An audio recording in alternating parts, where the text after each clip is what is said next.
Podcast is intended for mature audiences. The views and opinions expressed are those of the panelists and do not reflect in any way those of the podcast partners, sponsors, or affiliates. Enjoy. Hi, this is Michael Buffer, and you're listening to the Voice of the People. Let's get ready for Boxing Voice. Every day I'm hustling, hustling, hustling, hustling, hustling, hustling, hustling, hustling, hustling, hustling. Every day I'm hustling, every day I'm hustling, every day I'm hustling, every day I'm hustling. Dolla Dibiase Productions. I must be the greatest. Let's get that done. I've been here before and I know what it takes. It's hard work, dedication. BoxingVoice.com.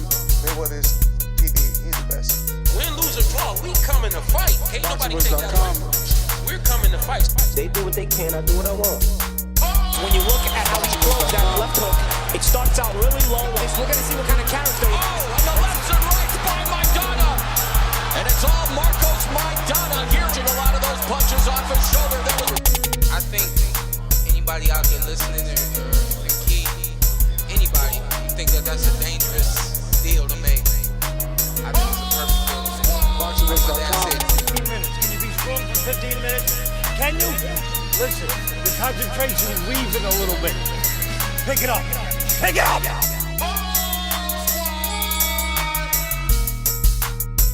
Some things about we got to deal with his body shots. I don't think you want to be that close to us. He's talking about letting the left hook go, then you're going to take the left hook. Let's get that done. Look, the fire's coming. Are you ready for the fire? Look, we're firemen.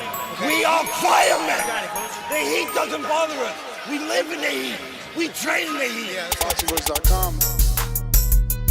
Let's get that done.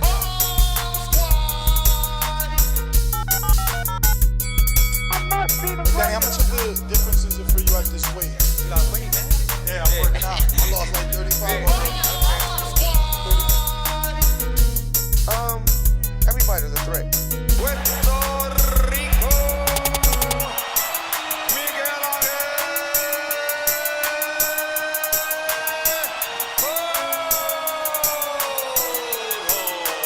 BoxingVoice.com. We're not going to do that. We're going to take this fight against Keith. We're going to get less than you, Keith, but we're going to get more the second time. So go ahead and make it 2 times. BoxingVoice.com.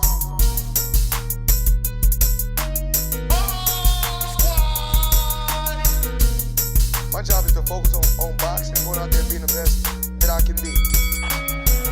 All right, you men receive my instructions. Protect yourselves at all times. Obey my commands. I want you to touch gloves now, man. You're boxing at the bell. We're not place to go.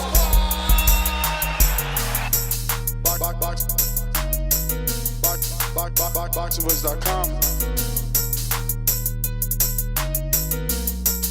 BoxingVoice.com. On Saturday, I think somebody's going to get stalked. We don't know who, but, I'm pretty confident in myself. And we're ready. I must be the greatest.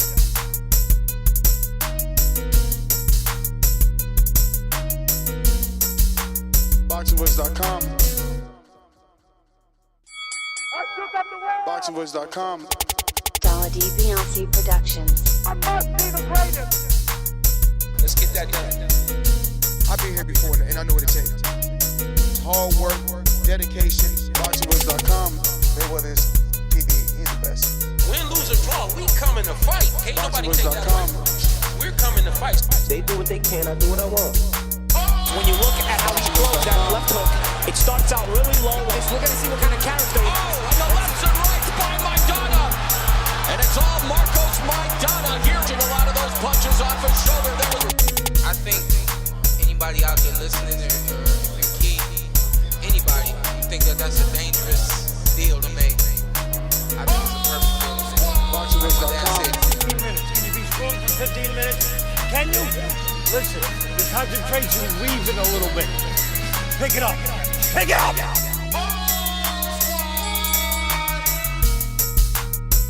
Some things about we got to deal with his body shots. I don't think you want to be that close to us. He's talking about letting the left hook go, then you're going to take the left hook.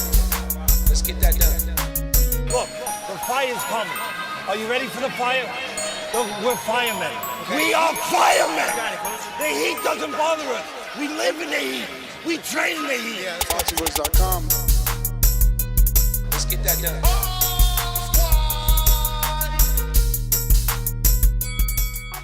Good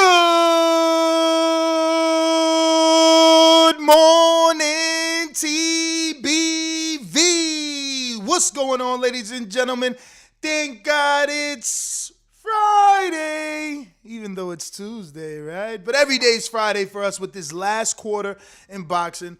We got so many great fights to talk about, but we're going to keep talking about the Lineal champ, the Ring Magazine champ, the WBC champ, the champ that actually dethrones people, Tyson Fury. But it's going to be a twist because Andre Ward, as I reported yesterday, had some words, but they quickly went from telling Eddie to stop it and stop putting the energy of maybe Tyson Fury versus Dillian Whyte out there. And we said no. We said no. We don't know if we want that. But I do. I know I want that fight. I know Eddie wants that fight. But Ward, on the other hand, he's more like, nah, why would, and I quote, Eddie Hearn, why would Fury be looking for a quote-unquote big fight? He just competed in the biggest fight that the division had to offer in terms of relevance. You rest after a war like Saturday night. Wait for the winner, then ride off into the sunset, undisputed or bust. Good game plan, Eddie? And I'm asking you guys, is that a good game plan? Do you think that's a good game plan for Tyson Fury to get some well-deserved rest, stay out of the ring, allow the winner of AJ and Usyk to reveal themselves, and then step up to the plate for undisputed? Or do you feel that Edward Hearn is correct, or that Edward Hearn has a point? Are you with me? Are you with Mr. Edward, who suggests that instead of sitting out, Tyson Fury should step in the ring with good old Dillian Whyte?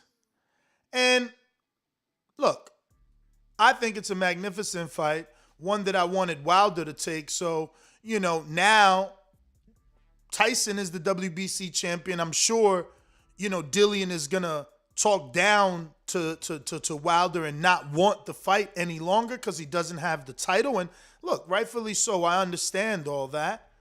But that doesn't take away from the fact that we wanted Wilder to face him. And if now Tyson is the champ, well, then Tyson has to face him. And Dillian is a character that I like seeing in the ring. I enjoy what he brings to the table in terms of build-up and in terms of at least laying it all out on the line, taking on top 10 opposition, going for gusto in the fights, trying to get the knockout in those fights. So I think I stand with Dillian Whyte when I say that I want Eddie to entice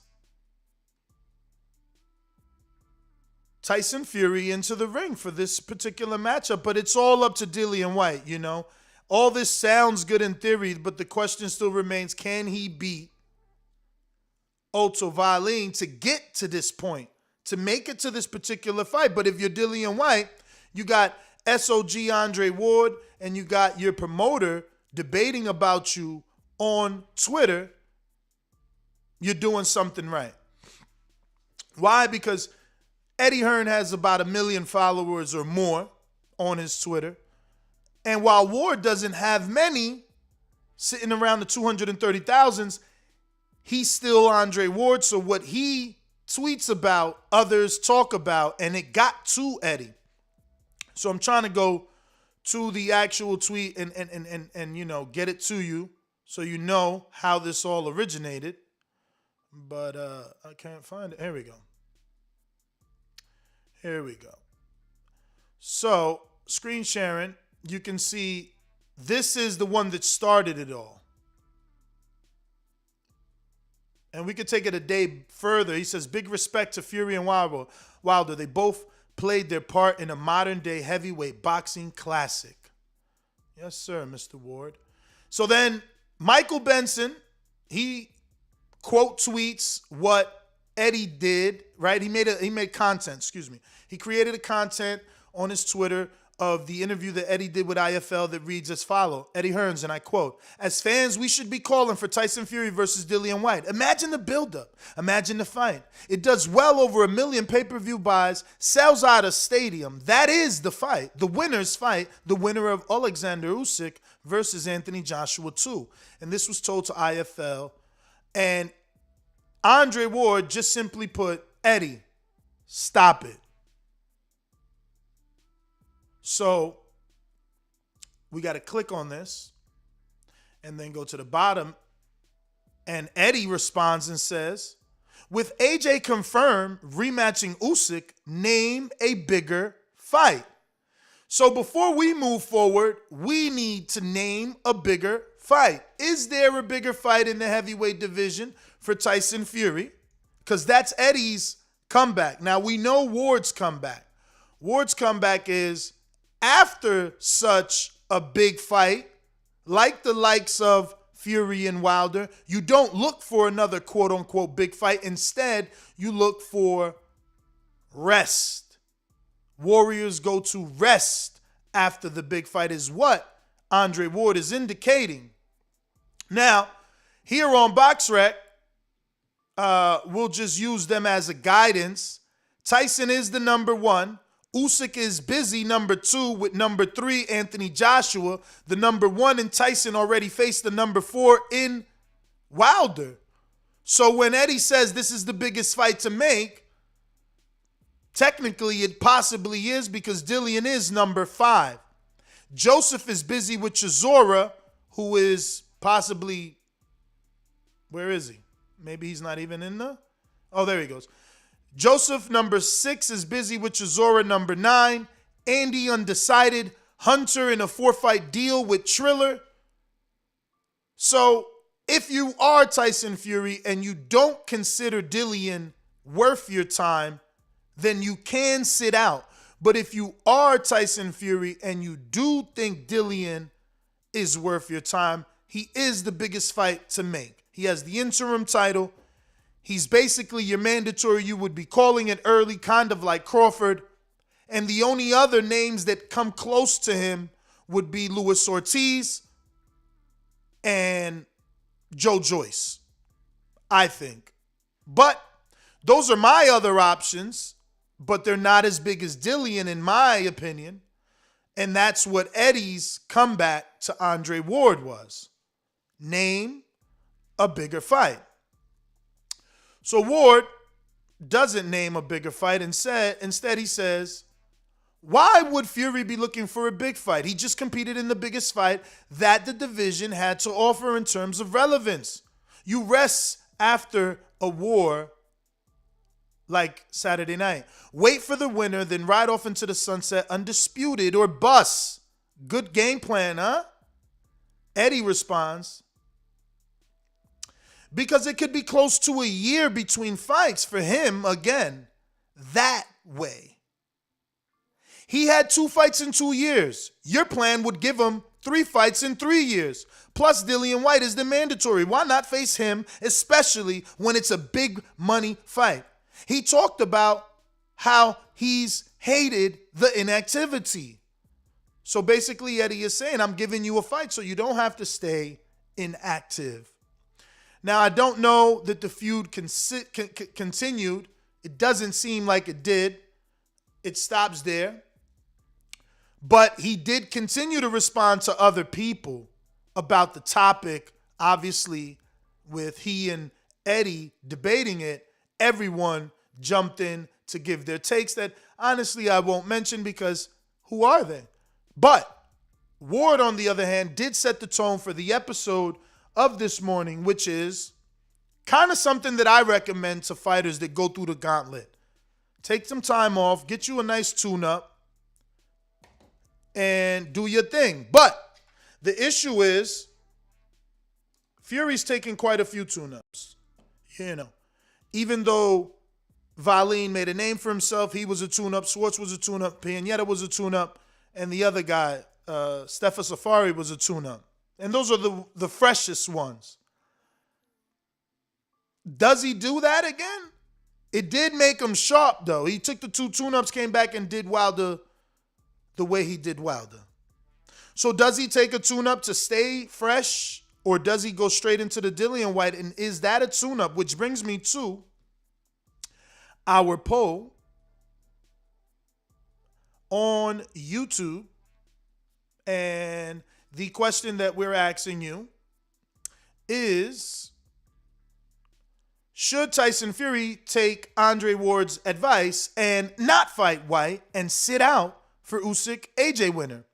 41% say yes, just wait for the winner. 55% say no, fight him. Whyte can't beat you. And 4% say yes, just wait. Too dangerous to fight. So that is our poll, and I would like you to vote if you haven't done so already. Helping us decide whether or not Tyson Luke Fury is making the right choice or will make the right choice. And what do you think that choice should be as a fight fan? Would you prefer to see him in the ring again? I know that once upon a time he mentioned December. I don't think that December will be a possibility, with Dillian fighting in the end of this month on October 30th. Doesn't really give him enough time to get prepared for Tyson Luke Fury. But it is a fight that has a lot of buildup. Just like Wilder and Whyte, Whyte and Tyson is a fight that's been brewing for a long time, way before Tyson became the WBC champion. Dillian Whyte and Tyson Fury go way back, and there's numerous sparring partner rumors that Dillian allegedly dropped Tyson Fury and had him sobbing in a corner, if you leave it to the accounts of Dillian Whyte. Now, there's never been any footage of the incident, but if you just do a simple hashtag search, Dillian has numerous quotes talking about Fury and how he dropped him and how he had him sobbing in sparring. So it's a fight that has the same level of buildup as Wilder Whyte, except that maybe these two haven't necessarily crossed the line. Like, obviously Wilder and Whyte have spoken about sleeping with each other's girls and all type of stuff, you know what I'm saying? Whether it's girls or ex-girls, whatever. But they've gone a little further. But it's like Eddie says, imagine the buildup. Imagine the buildup that would be Whyte and Fury. Imagine the back and forth that it would be, the words that will be thrown at one another. King Richard, thank you, man. And you're the dopest listener for saying it, champ. If you're watching us on YouTube, don't forget to hit that thumbs up button. It's going to help with the visibility of the show. It'll put this particular episode in the eyes of other boxing fans out there, you know, looking on YouTube for a good Breakfast Club type show in the morning to get them through their work day. Number to call in, 14255695241 is the number to call if you want to voice your opinion. You can also add Nestor Gibbs on Skype to be part of the conversation from anywhere in the world. And if you want the adless version of this episode and all our episodes, join us on patreon.com/The Boxing Voice, where you can find every single episode we do without any ads at all if you join our Patreon at the $15 level, which allows you to get access to everything that we have to offer on Patreon. So once again, we're talking Andre Ward's verbal sparring with Eddie Hearn over the Tyson Fury Dillian Whyte fight that Eddie, as a promoter, is out here trying to do. He's definitely trying to make the biggest fight for his fighter in Dillian Whyte. Now, I understand Dillian already has a fight, but that's his fight to fight. It's Eddie's job to get him the next fight, the biggest fight that he can possibly get. So, I credit Mr. Hearn for always being out there actively trying to at least talk about the biggest fight. I would love to see a world where he's not met with so much reluctancy and speed bumps, roadblocks, to see is he all talk, or to see can he really put together some of these big fights that he continues to claim he wants.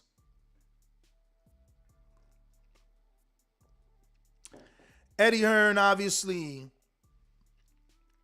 the president of Matchroom,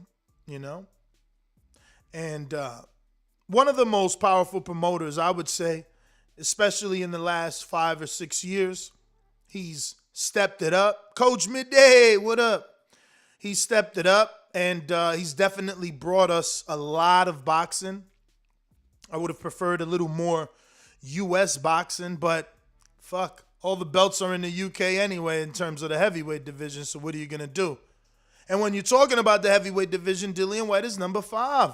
So it's like, how isn't this a good fight? It was good enough for Wilder. We were begging Wilder to take this fight. I just hope we ain't got to beg Fury. Because Wilder could have fought this guy, 4, 5, 6, 3, 2, 4, 5 years ago. So I hope that Fury doesn't take as long, right? Not that we need any top-tier fighter to face Whyte. He continuously proves that he does belong, but he gives you that doubt by being knocked out by certain individuals on his route to the top. But I do believe, if I'm not mistaken, we probably are going to be having his trainer on, Xavier Miller. I could be right. I could be wrong. Hold up. Nah, get out of here. Shit.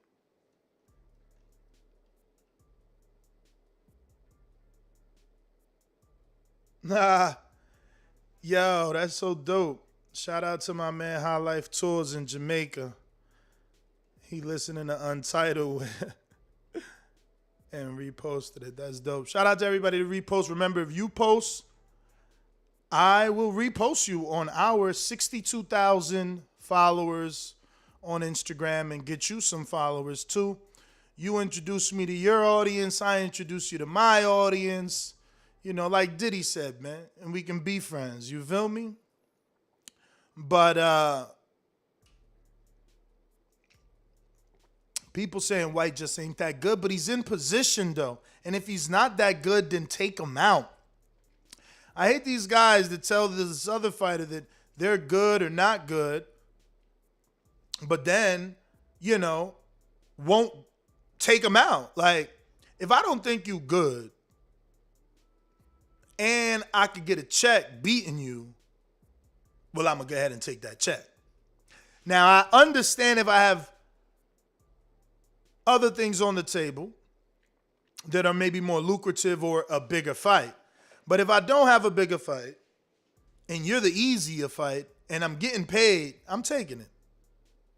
Simple. But I just don't believe that people believe the truth. I don't think people believe when they say that Whyte is an easy fight. They don't really believe that. I think they're just teasing Whyte. Whyte's made a lot of enemies for being very vocal about Deontay Wilder, his style, and the fact that he wanted to face him. So those Whyte fans obviously rode with Whyte.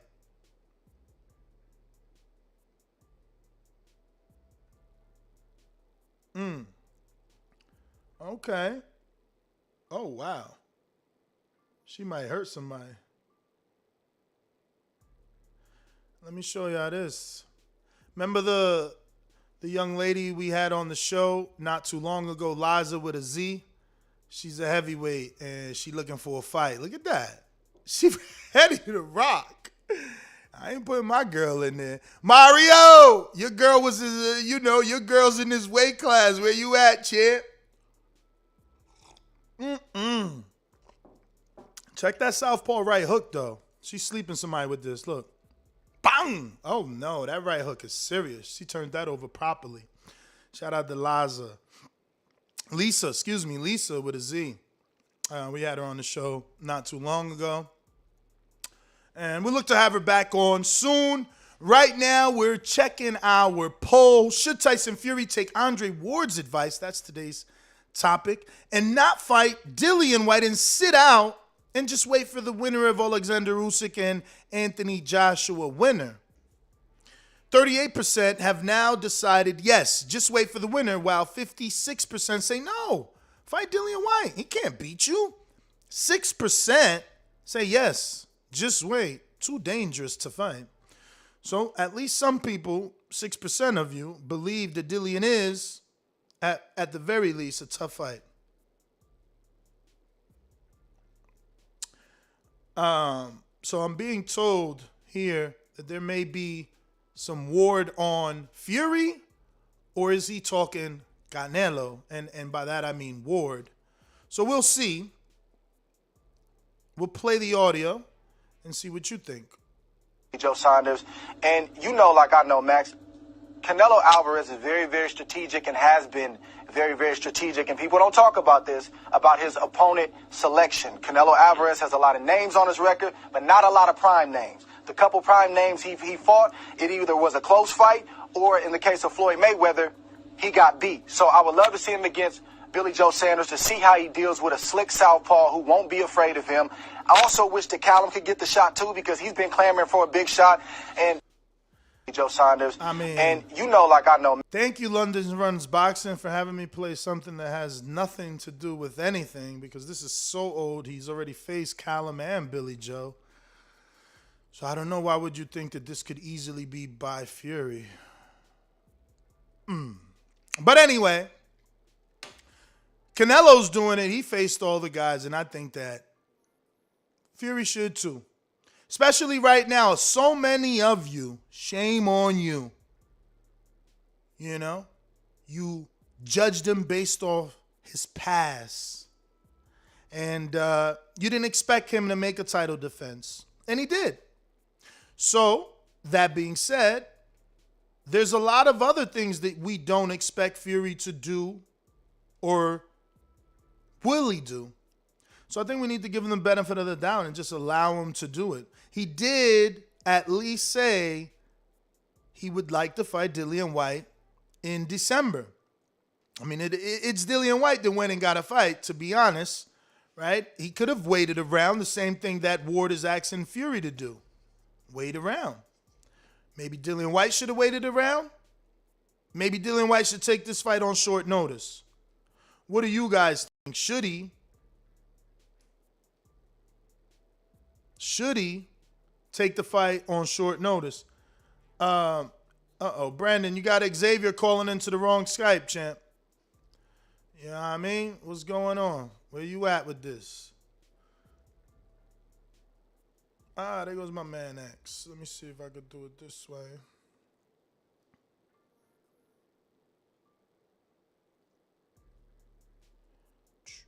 Yo, pardon the dead air. Trying to get our first guest, Xavier Miller, who's going to be on this show. Talk some boxing with us. Obviously, we talking Dillian Whyte. Why not get the trainer on?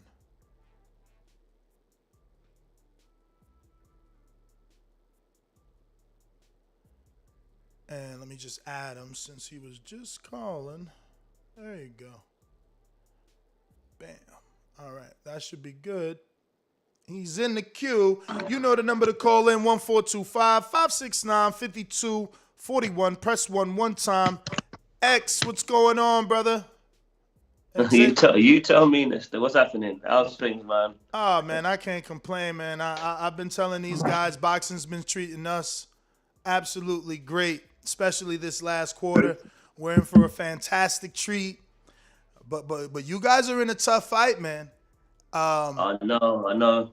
But that's the way we want it, man. That's how we want it. I know. Look at Dillian's resume. That's how it goes. That's how he does. I can't deny that. You know, maybe there was a time where I did or other people did. I think now I'm on the defending end of Dillian Whyte's very impressive resume, but I think that he should have taken Andre, or I don't think he should. I'm not in that position to say that, but like Andre Ward is advising Tyson Fury not to fight Dillian and instead rest after such a brutal fight with Deontay and wait for the winner of Usyk. That's kind of what I'm recommending for Dillian, even though it's too late. He's already signed to fight October 30th, but would it not been better to just wait for your opportunity at Tyson Fury? I would have to say no. What? And the reason I say that, honestly, is because if you look at the history of what's gone on before, Dillian's been in a position where really he should have got a title shot, and for whatever reason, it never seems to happen. So, you know, you can wait and wait and wait. Dillian's not the first fighter. This has happened to, you know, it's happened before. You know, they make guys wait it out, and then they either never get a shot or they get a shot when it's too late, and then you end up being inactive, and you can't sit around for a year and a half, 2 years, and not function. You know, if you got a chance to fight, you should fight. These are prize fighters. You should fight. Now, obviously, Tyson Fury has come out in the past and stated that he would like to fight Dillian as early as December. Obviously, I'm assuming that was before Dillian actually made the fight with Violin. Do you think a fight in December is even possible, or is January the earliest Dillian could get back in the ring if he were to beat Otto on the 30th? I think it depends how we get the win. You know, obviously, you know, it's you know, if it's a hard, you know, long fight, and then you know you probably need more time to recover.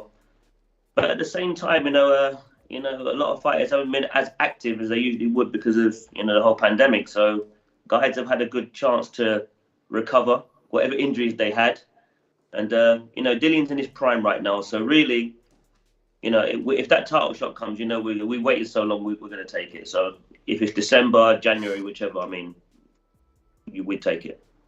Did you happen to watch the fight with Dillian, the Wilder Fury, or were you separate? No, we were separate actually. I was here in Portugal. He went out there. So yeah, it was a very, very interesting fight. I mean, we need fights like this in boxing. We do. So Dillian has been very vocal over the years that he's knocked down Tyson Fury, that he's made him, he had him sobbing in the gym.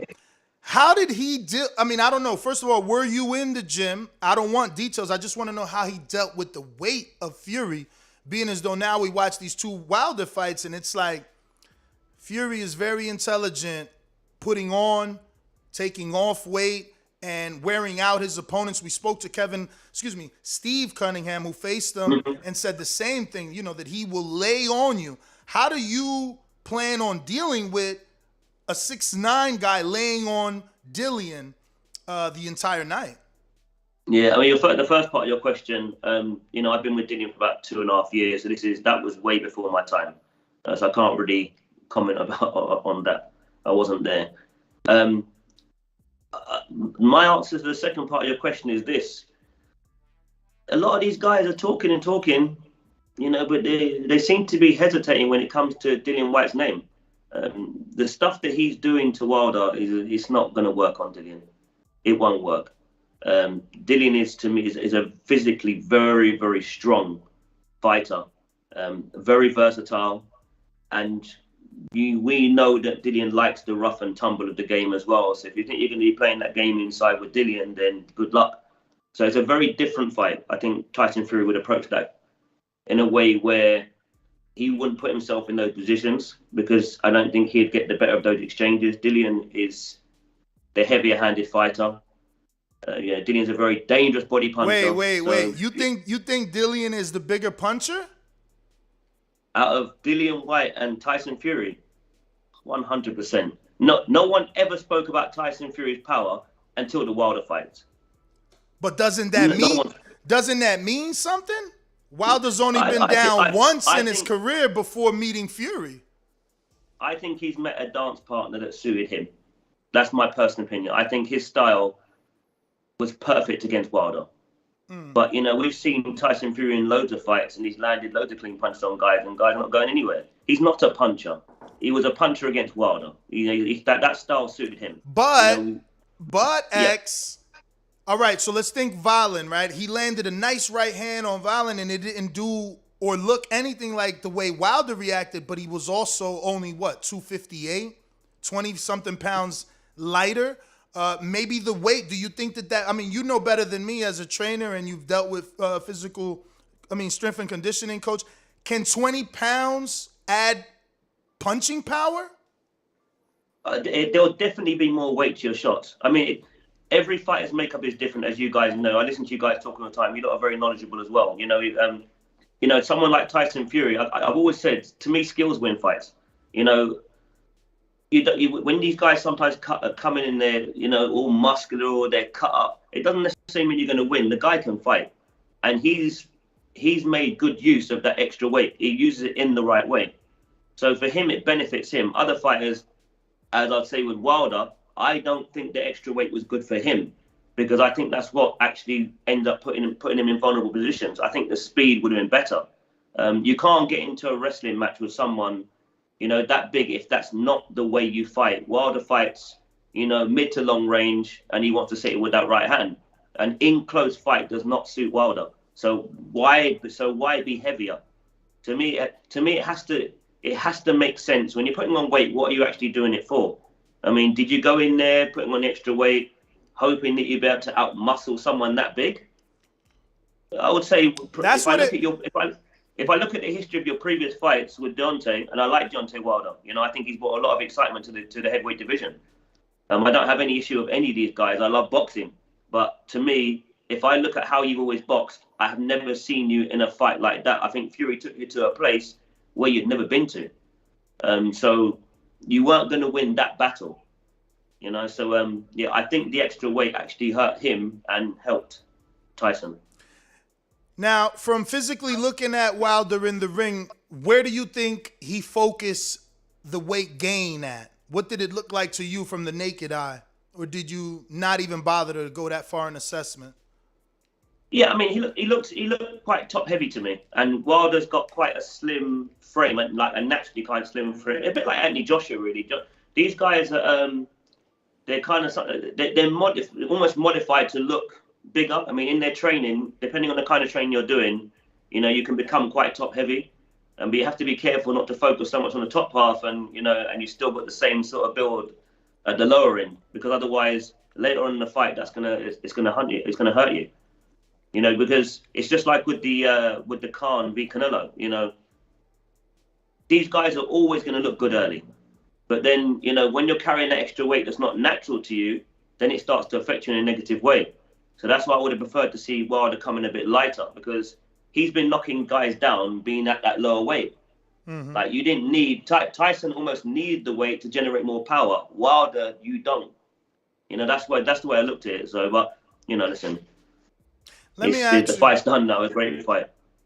Let me ask you, if you guys got the call to face Fury, would you call Steve Cunningham and bring him in the camp as he fought Fury, sparred Fury, and had success?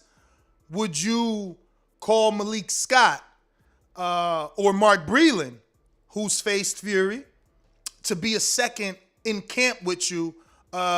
Because Fury, at this very moment, with the win over Wilder, is considered the #1 heavyweight? Or do you think you can get the job done, just you and Dillian, with the team that you've had, and you've been watching Tyson fight long enough that you don't necessarily need any outside help? You've already seen what those guys can tell you by watching their fights?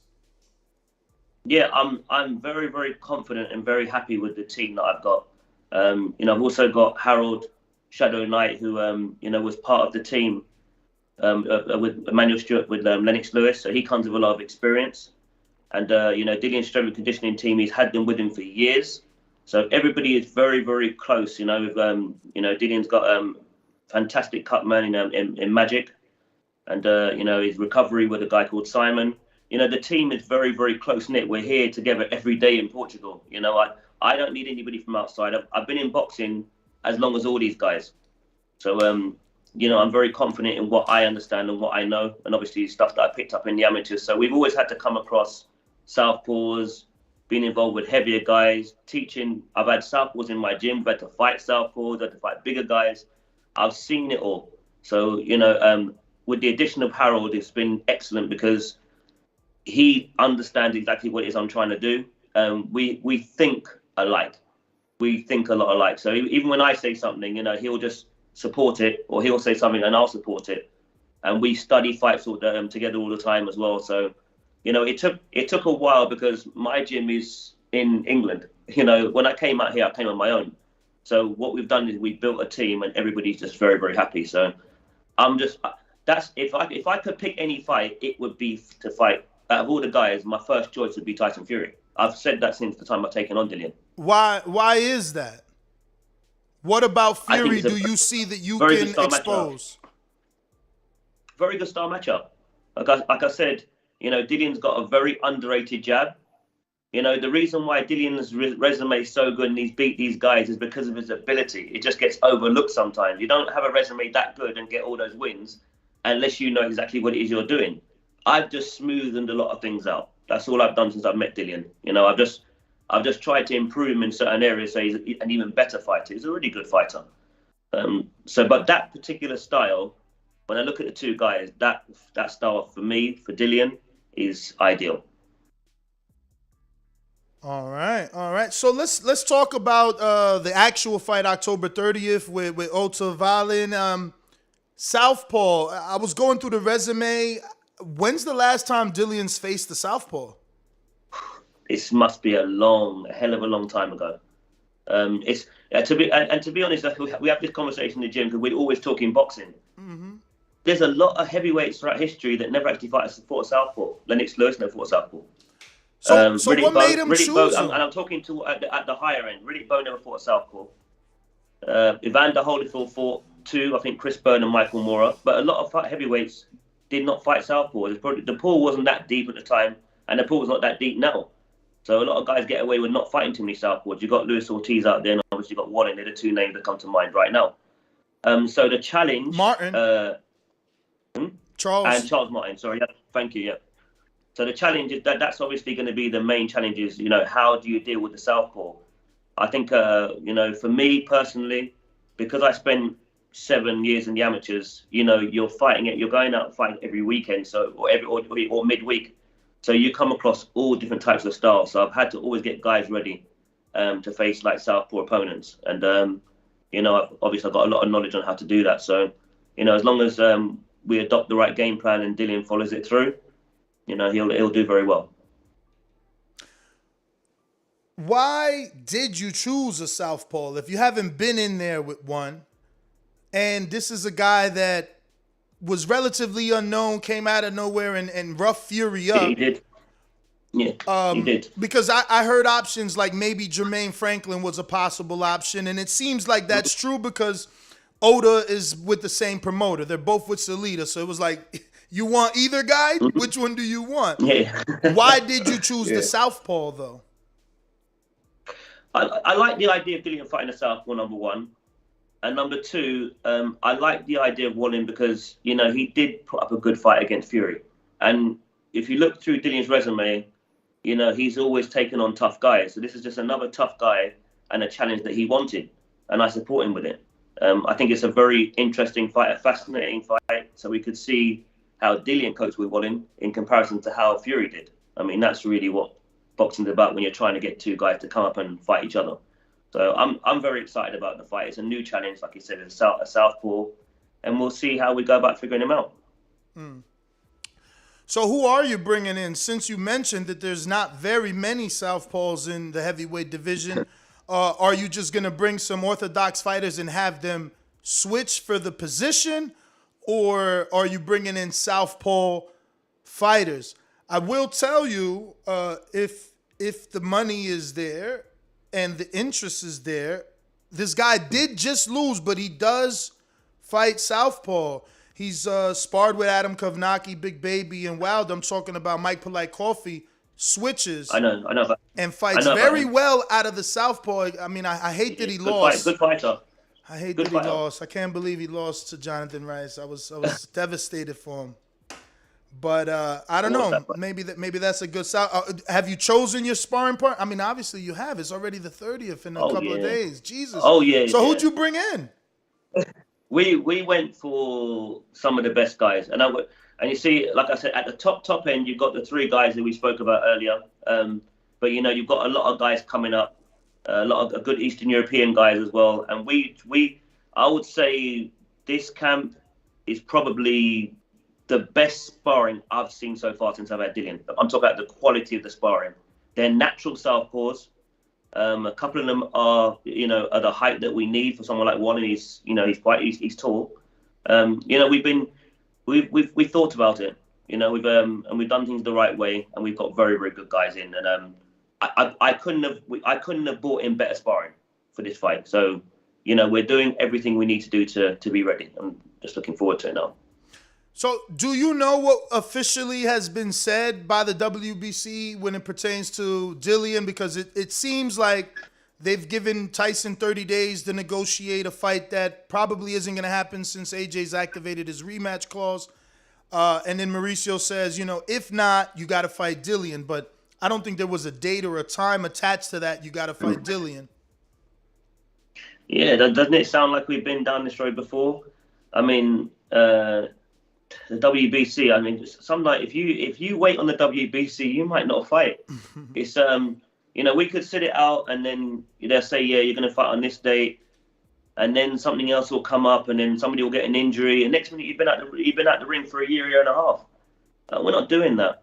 We're not doing that. If they're gonna honor their word as they should, we should be next.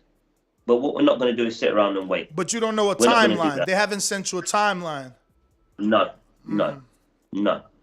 And that's the problem, you see. When you don't put things in black and white, then you can bend and switch and play around with the rules. And that's why, me personally, if anyone's asking me, I would say, listen, you want to be careful doing that, because we don't know when things are actually going to happen. And Tyson Fury is a very, very unpredictable character. He says, yeah, I want to fight Dillian in December. And then he'll turn around and say, oh, I don't see why I should fight Dillian. It's every day the guy wakes up, it's something different. He's not someone that you could trust his word. He's been in boxing a long, long time. And, he was supposed to have a rematch with Klitschko. And then, the whole Wilder situation. The Hay situation, too. He had a bunch of pullouts with David Hay. Yeah, this is what I mean, and this is what happens, and that's why a lot of guys in history have made a mistake from just waiting on one particular fighter. Be careful, you have to be smarter than that. These guys are prize fighters. You need to fight. So I know that you're just a trainer, but did you give any thought, and would you recommend for Dillian and his team to send someone to the 59th WBC convention? Because that's where things get ordered. That's happening this month in Mexico. Mm-hmm. If you remember, Lomachenko and his whole team had to show up there to ask for franchise status, and Callum's team had to show up. Hold on one second there. No problem. No problem. If you're just joining us, we're here talking boxing with Coach Xavier Miller, the trainer of Dillian Whyte, who's going to be facing Ota Valeen. He's also one of the major parts of our episode this morning, where Eddie is trying to get him that fight. I don't even know what I was saying. What I was asking. Yeah, you were talking about the WB convention. Yes, the convention. Would you recommend a Dillian Whyte team member being there just to make sure that the mandatory gets ordered? I think it's a very, very good idea. I think that's what we should do as a team. I think it's a very good idea. Because, you know, we need a guarantee now. I mean, Dillian's waited so long. I mean, we need a guarantee that's what's happened. It's a good thing that Dillian actually didn't, you know, wait on these guys, because he wouldn't have the resume that he had if he had done that. You know, what he's done is, with only 7, I think he's only had about 7 or 8 amateur fights. What he's done is he's got his experience from fighting all these good guys in the pros. Wow. He had a very short amateur career. Very, very short. I didn't know it was that short. So I don't think it's more. I don't think any more than 7 or 8 fights, maybe. Wow. You know, I've got a couple of guys in my gym. You know, after 10 fights, they were good enough to turn pro, because they turned pro early and then they developed as they went along. You know, you just take the right fights as you're moving up. But Dillian's done it the hard way and gone. You know, he's taken the hard road. But what he's done is, every time he fights one of these guys, he picks up a bit more experience, and that's why he's where he is. Yeah, man, he's definitely showed that he is a person that wants to take on all comers.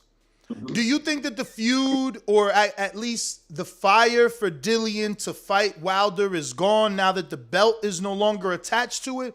Or do you see that as a fight that he may still want, you know, in the future?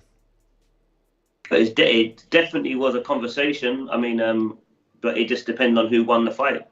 You know, Wilder and Fury have been locked in together for a good couple of years, now about 3 years. Nothing else has really been going on outside of that, as far as those two are concerned. We've just been doing what we've got to do. But yeah, in the future, I don't see why not. I still think that's a great fight. I still think it's a great fight. You know, Dillian would like to fight all these guys. I mean, when he finishes his career, when we talk boxing, Ness, we talk about the guys that people have boxed. We don't always talk about the belts. We say, oh, I remember that fight. You know, this person fought this person, that person fought that person. You want to be known for fighting good competition. And that's all Dillian's ever been about. You know, he loves boxing, and, you know, he wants to get a chance to fight for a world title, but he wants to be remembered for being, you know, a good fighter, exciting fighter, and a guy that took on tough challenges. Dillian, I guess from the outside looking in, may seem to have a feud with AJ. So just walk with me here. If they ever fought a third time, or was it second time, do you think that they would shake hands or embrace themselves after the fight?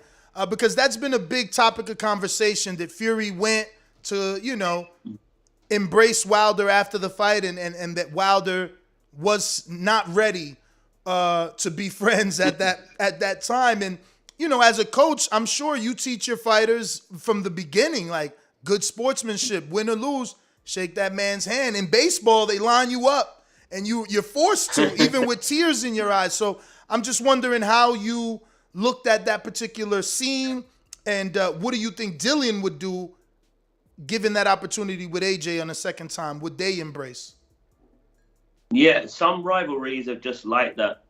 Marco Antonio Barrera and Eric Morales hated each other, man. Barrera punched him in the face. Only in the last couple of years, I've heard they squashed their beef, but those guys weren't shaking hands and stuff. Sometimes you just get two guys like that. With Joshua and Dillian, Dillian beat Joshua in the amateurs. And then obviously, you know, Joshua beat Dillian in the pros. So it obviously in their minds it's 1-1. That's why Dillian would like to get another shot at him. But it's a rivalry, but it's not a nasty rivalry. I think it's a more nasty rivalry with Wilder, with Dillian. I don't think there is that. I think it's just strictly competition between Dillian and Joshua, because, you know, that version of Dillian, you know, they were both very green, very early in their careers. Dillian, to me, and to most, if they're not being biased, has developed more and is more seasoned to me compared to Joshua. I think Dillian has progressed more throughout his career. Joshua, to me, has almost hit a ceiling, a wall. And that's why I feel that if we get that rematch, I could see Dillian knocking him out. That's why that's probably the other fight that I'd really want, as well as the Tyson fight. So you feel if Wilder Dillian were to fight, there will be no embraces regardless of outcome? I don't see it. I think that rivalry for me is you know, without actually having a fight yet, to me is real. You know, they just the two of them just don't get on, man. And I could see it tipping over the edge. You know, the press conference will be pretty interesting. It'll be lively. and that's always going to be a good fight. Definitely, obviously, you know, our focus right now is Wallin. You know, it's a tough fight, and then obviously we want our shot at the WBC belt. You know, it's no disrespect to Fury or Wilder. It was whoever won and whoever had the belt. That's the guy that we want. So obviously we want Fury, but then after that, obviously we'll be open to conversation, no doubt. For sure. Well, I want to ask about. Well, we talked about sparring partners. Well, I know you got another fighter. I don't want to butcher his name. Kamori? Is it Kamori? Oh yeah. It's actually the fight poster just came out just now. I see you wearing a shirt. Oh no, this is that's Dillian. That's the Wallin one. Oh, because I got the fight poster and it looks just almost like it. Kamori versus Casandera. That is a tough fight because that Castaneda, he just beat Ofer Jones. And Ofer Jones is he's skilled. He recently got signed by Matchroom, so that was a bit of a shock. Yeah. So, you know, Yusef's got the same mentality as Dillian. That's probably why Dillian signed him. You know, he wants to be known for taking on tough fights, tough challenges.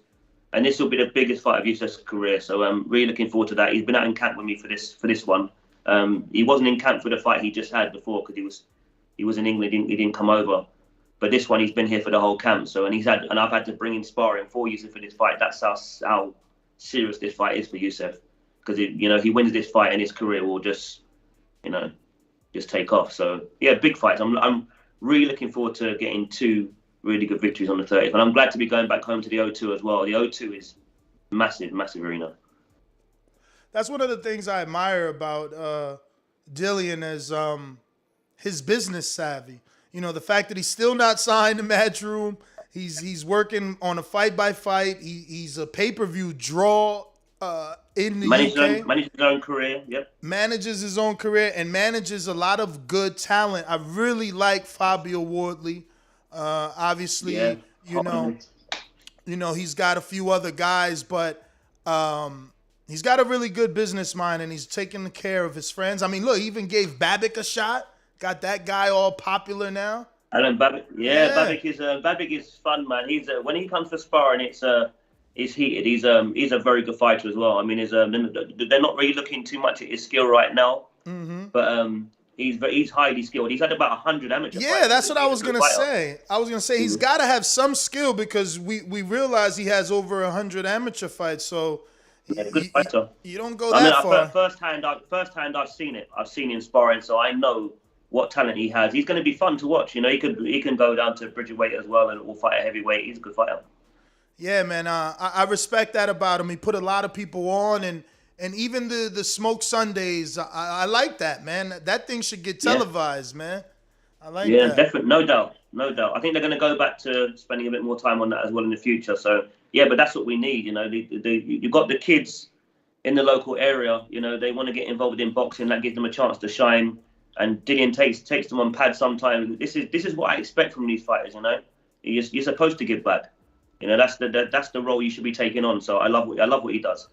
So before I let you go, let me get some predictions, if you make any, on. I should get some money for the Usyk fight because I was the only person out here that picked Usyk to beat Joshua. Man, you should have bet it. I didn't believe that was ever gonna happen. But since you bring it up, definitely. Since you bring it up, you think he's gonna be capable of getting it back in the rematch, or does Usyk run away with it? I pick Usyk again. Oh wow. Usyk again. Don't underestimate these guys that come up from the smaller weights. You know, they're used to fighting big guys. Usyk was fighting the likes of Joe Joyce and that in their tournaments. It wasn't the first big guy he's seen, and his skill set is high. You know, undisputed cruiserweight champion. You know, he's done what you'd want a fighter to do, starting boxing very, very young, and has won practically everything coming up, and then wins an undisputed title. And then people had him as an underdog against Joshua. I don't understand that. To me, he's one of the guys that you had to watch on the way up. He's just so small, though. I know he didn't look great in some of his fights, but listen, Nigel Benn said the same thing. When he moved from middleweight to middleweight, he said it took him time to get used to the extra weight. Same with Evander Holyfield. He didn't look that great when he first went to the heavyweight division, but then after 2-3 fights, you could see it unfolding. Once these guys get accustomed to that weight, they don't mind fighting these bigger guys. You know, they're used to it. Do you think he beats Fury? Usyk? Yeah. It's definitely possible. Again, Usyk. You have to bear in mind, Usyk has unbelievable footwork. Yeah, but you seen Fury, right? Like, he literally was reaching out for Wilder to hug and clinch. Like, he'll just wear you down. He took the second round to lay on Wilder. Like, that was the game plan. Let's hug him. But you can't compare the education and the schooling of Usyk and Wilder. You know, Wilder looks like someone who did join boxing late. I'm not trying to compare it. I'm just simply saying how defense isn't going to stop someone from reaching out to hug you. But Angles can deal with that. Okay. Angles can deal with that. That's going to be interesting. He's a complete fighter, Usyk, you know? And like I said, he's not the first guy to come and done it. We've seen Michael Moorer come from light heavyweight to, you know, beat heavyweights. You know, we've seen Evander do it. It's not like, this isn't brand new. It's only brand new to guys that are only just getting into boxing now. We've seen these smaller guys do this. And when you get one that's exceptional, a bit special, they will, you know. Yeah, but Evander hasn't fought. You just didn't see it. I did. Last time I was on, I did tell you. Evander didn't fight a 6'9" heavyweight that's what did he weigh? 277? Like, our generation's heavyweights are super heavyweights. Like Ali, Frazier, them dudes were small compared to Wilder, Fury, AJ. You have to remember, you have to compare like the weight for the first Bowe and Holyfield fight. Holyfield was about 14.5 stone. How heavy was Bowe? He was giving away so much natural weight. Like, these guys are a little bit special. They can do this, man. You know? They can do it. Every now and then you'll find someone that can do that. But, you know, it's going to be a tough task because Fury is all the way up there. But Usyk's not the smallest guy, you know. I know he's coming from the cruiser division, but he's quite well built for heavyweight now. He's kind of filling into it. So he's just going to get better as a heavyweight as time goes by. And Joshua did catch Usyk with some good shots. He didn't really do anything to him. And Joshua's got decent power. So I think he'll grow. I think he'll grow in confidence and do even better next time. I actually think that because I was listening to the corner, and they were saying to him, don't get greedy, you know. But this time, now he knows that he can cope and deal with the size of Joshua. I think he'll be more confident. I think he'll stop him. I think he'll stop him late. I actually thought he was going to stop him late this time, and he almost did. He almost did get him out of there. He's a good fighter. I just watched what Fury did, and I'm like, how does anybody get away from those octopus arms and like, all that dirty, like his head is on your chest while you're on the ropes. Like, he is very intelligent, crafty. I didn't know any of that, man. He sneaks some stuff in there. But listen, Dillian likes them kind of rough and tough fights. You know that, Ness. That's why Dillian wanted. That's my first pick. That's the fight that I wanted from the beginning. And then Usyk's eyebrow got split. AJ was barely committing and split his eyebrow, man. I don't know. I think a real heavyweight puts him in some real trouble. But listen, Xavier Miller, thank you so much for your time. We always appreciate you coming on. Wish you the best of luck on the 30th. I'm glad you're part of this final quarter because it is a fantastic quarter. This is a fantastic heavyweight top 5 fight, top 7 heavyweight fight. I mean, Dillian being already in the top, but Valeen being a guy that I was not expecting to get the call, especially when the talks with Jermaine Franklin. But you're excited about the fight, right? Super. You're excited about this fight, yeah? So I'm kind of leaning Valeen, man. I mean, the way he... Ness, you gotta be... What? Bro, he's so active. And Dillian be gassing sometimes, X. I'm sorry, he gets tired. This dude is active. I know Dillian's the puncher, so maybe the power could keep Valeen back, but he had no respect for Fury. I just watched the fight again yesterday. Like, no respect. Kept jabbing, punching on the inside, punching in the clinch. He raked his face. He's a cheater too. You got to be careful. He's a dirty fighter too. This guy wants to win. I don't know. It's gonna be a dog fight. I know Dillian's the bigger puncher, but he changes angles. He changes levels. He's always like going up and down before he throws the jab. I don't know. It's gonna be interesting. I like that fight.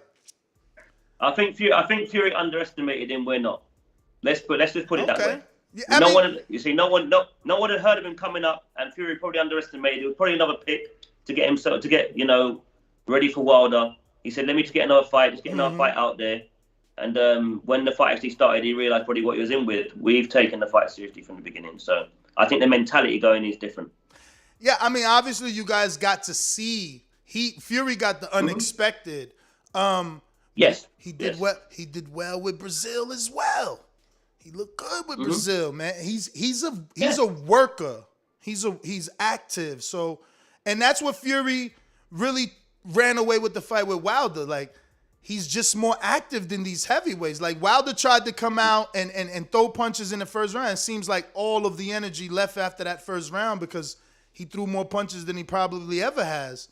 But yeah, I'm super excited for your fight. Honestly, I didn't think that you guys would choose him. Especially, look, the consideration was Jermaine Franklin off a 2-year layoff. I wasn't expecting violence, so I'm excited. That's a fantastic heavyweight fight. But you weren't excited about that fight, though. What, Jermaine? Yeah, you weren't excited about that he's fight. off. Listen, I'm a guy. I don't watch any other sports, so I would rather a fighter not get criticized. So I know they're going to say something about Dillian for taking a guy coming off a 2-year layoff versus Valine, who they respect. You know what I mean? So Dillian always makes the right choices, but boxing is brutal. You know, he took the Povetkin fight and he got knocked out, and people are now, that's a joke to them because Povetkin was 40. Meanwhile, Foreman could win a title at 40. B-Hop could fight past 40. We pick and choose. We pick and choose when 40 is old or 40 is great. But even I do that. I'm not going to act like I don't do that. I do that myself. But listen, X-Men, I don't want to hold you. Thank you so much for your time, man. We appreciate you. Thank you, man. You take care. Have a good day, guys. All right. Adrian, I ain't even see you there, man. You just sitting there quiet in the side. What up? Man, Skype is funny here. about that. I texted you, but you was vibing, so I was like, you know what? Now let me just interrupt him. He must not realize I'm in the room. They need like an update so I can see everybody there. Like, I literally only seen him and just kept talking. You should have jumped in. Yeah, I was on. I came on the same time he did though. Like, you had hit him up and I answered it. So what? I think you was on the whole interview. Yeah, you're tripping. You should have just you should have realized that I didn't see you. I texted you. I was like, "Yo, just so you know, I'm here." And you should have said anything. You could have just jumped in. So. You could have jumped in, bro. Anybody on the panel, if you're on the panel, bro, ask your question. I'm so sorry. But yeah, I mean, anything you want to talk about that did pertain to the interview? I mean, listening to him talk, I think the biggest thing for me is, and I'll ask you, do you think Dillian Whyte's a better boxer than Tyson Fury? Because I don't. No, but I think they're banking on him being more of a dog fighter. But even that is a stretch to me after watching these two. Like, Tyson is a dog.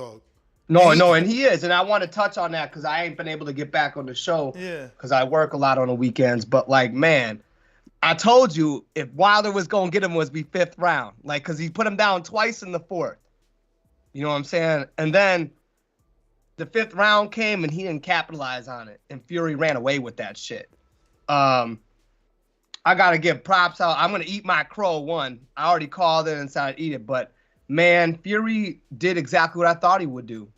He boxed him. He roughed him up. I mean, he fought a good fight. And Wilder was a beast, man. Like, he was in there. I mean, at some point I was watching and realized I didn't have the sound because I was DJing, I was working, so I looked mad crazy watching the fight behind the booth. But Wilder looked tired after a while, and he was in there banging it out, trying to get him out of there. And, just the power of his right hand, you were thinking. But, man, it was crazy to me that Fury with the longer reach looked sharper on the inside when they started shortening up their punches. Just mad crazy. I mean, it's just a style that Wilder wasn't going to beat. I mean, I'd definitely pick Wilder to beat a lot of other people, but I mean, Fury that matchup, he just had his number. But it was a great fight. That's probably one of the greatest heavyweight fights I've watched live in my whole life. I mean, there was a lot of blood and guts, and they went at it. They left everything in the ring. You just can't complain about something like that. The fans won. The whole card, to me, was good. Nah, that card was fantastic. It felt like a throwback to the Don King era with all the heavyweights on one card, all good, known heavyweights, you know. Even the dude that Jared Anderson fought, that's a Dimitri Salita heavyweight. That's not just some random dude, even though it felt like a random dude because Salita don't really promote his dudes, but, you know. It was worth the $80, man. That's all I gotta say. Hell like, yeah, as a fan, like that's what I feel good about spending $80 on. Like I don't even feel like take my money if you're gonna give me that much entertainment and you're gonna give me that big of a card. Like the only thing that kind of irritated me is I don't know if it happened to anyone else, was that Berlanga fight. Did they just not show the end of that? I don't know. They showed the whole thing. What do you mean? I don't know. My app must have cut out or something because I had some technical difficulties like right towards the end of that fight. Now I was trying to figure out who won it, but that could just be me setting up and doing what I was doing. But I was watching. But it was good, man. Like even the under card was good. We need more cards like that. Like not necessarily all heavyweights, but where the undercard matches the main event. Where the undercard matches the main event, or at least is it's worth it. Let me ask you though, Andre Ward's advice to Tyson Fury is to sit out. Don't take a Dillian Whyte fight. Just wait for the winner of Usyk and yeah,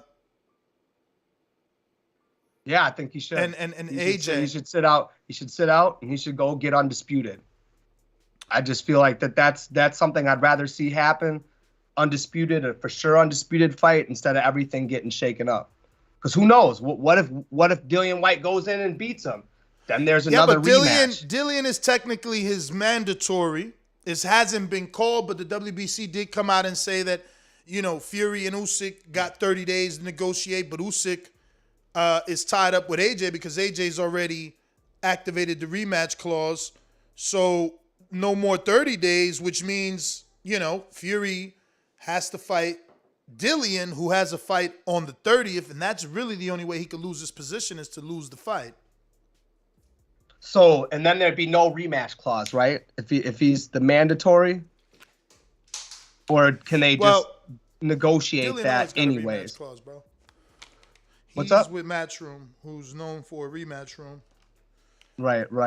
And that's the only thing. I just want to see the quickest route to Undisputed, and that's why I'm not mad if Fury sits out. I think he should enjoy his flowers. It was a great fight. I mean, those two dudes are gonna go down in history for that trilogy, you know, especially that last fight. But yeah, I'd rather see him sit out. I want Undisputed. I want it to where when the heavyweight fights, the champion fights, it's for all the belts. I mean, it's the closest thing we can get to like how UFC is, where there's one champion, one belt pretty much, is to have divisions get undisputed. So right now, our poll, should Tyson Fury take Andre Ward's advice and not fight Whyte and sit out for Usyk AJ winner, is at yes. Just wait for the winner, 41%. No, fight him. Whyte can't beat you, 52%. Yes, just wait. Too dangerous to fight. Is at 7%. We're going to open up the phone lines if you guys want to call in. Maybe you want to give us your opinion on today's topic. Remember to rate us 5 stars on iTunes. If you haven't already done so, make sure you subscribe to the YouTube channel and click that notification bell. Subscribe to youtube.com/theboxingvoice for the latest and greatest interviews with your favorite fighters. Right now, we're at 129,602 subscribers. So we need you to tell a friend to join us right here on youtube.com/theboxingvoice and subscribe and help us get to our goal of 130,000.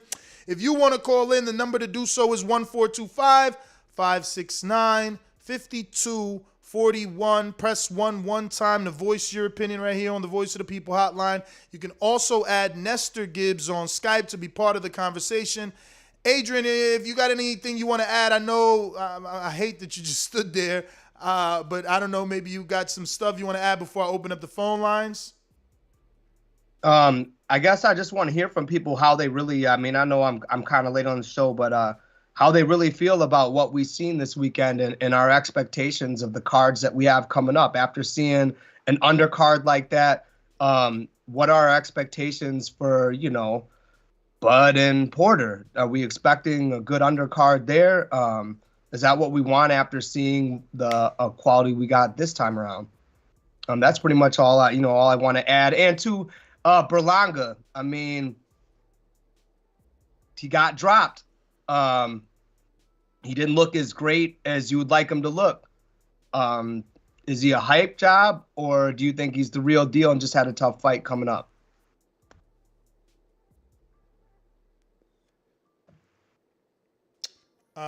I think Berlanga's the real deal. I think that, you know, they stepped up the level of competition, and I don't think he's a hype job. Let's just put it that way. I just think that he's got to work like anybody else, you know. We just had high expectations because he had so many knockouts, so it was a gift and a curse. You know, they love you, and then when you can't get the knockouts, they hate you. Or you're getting the knockouts and they want to see you fail. They want to see you get knocked out or stop getting the knockouts. So it's a gift and a curse. Definitely a gift and a curse, man. Yeah, because I see These calls are brought to you by Big Rigs Trucking Agency. Pardon me. Go for it. No, because I remember watching that fight live with Keem when I was in Florida, the first one where he didn't get the knockout in the first round.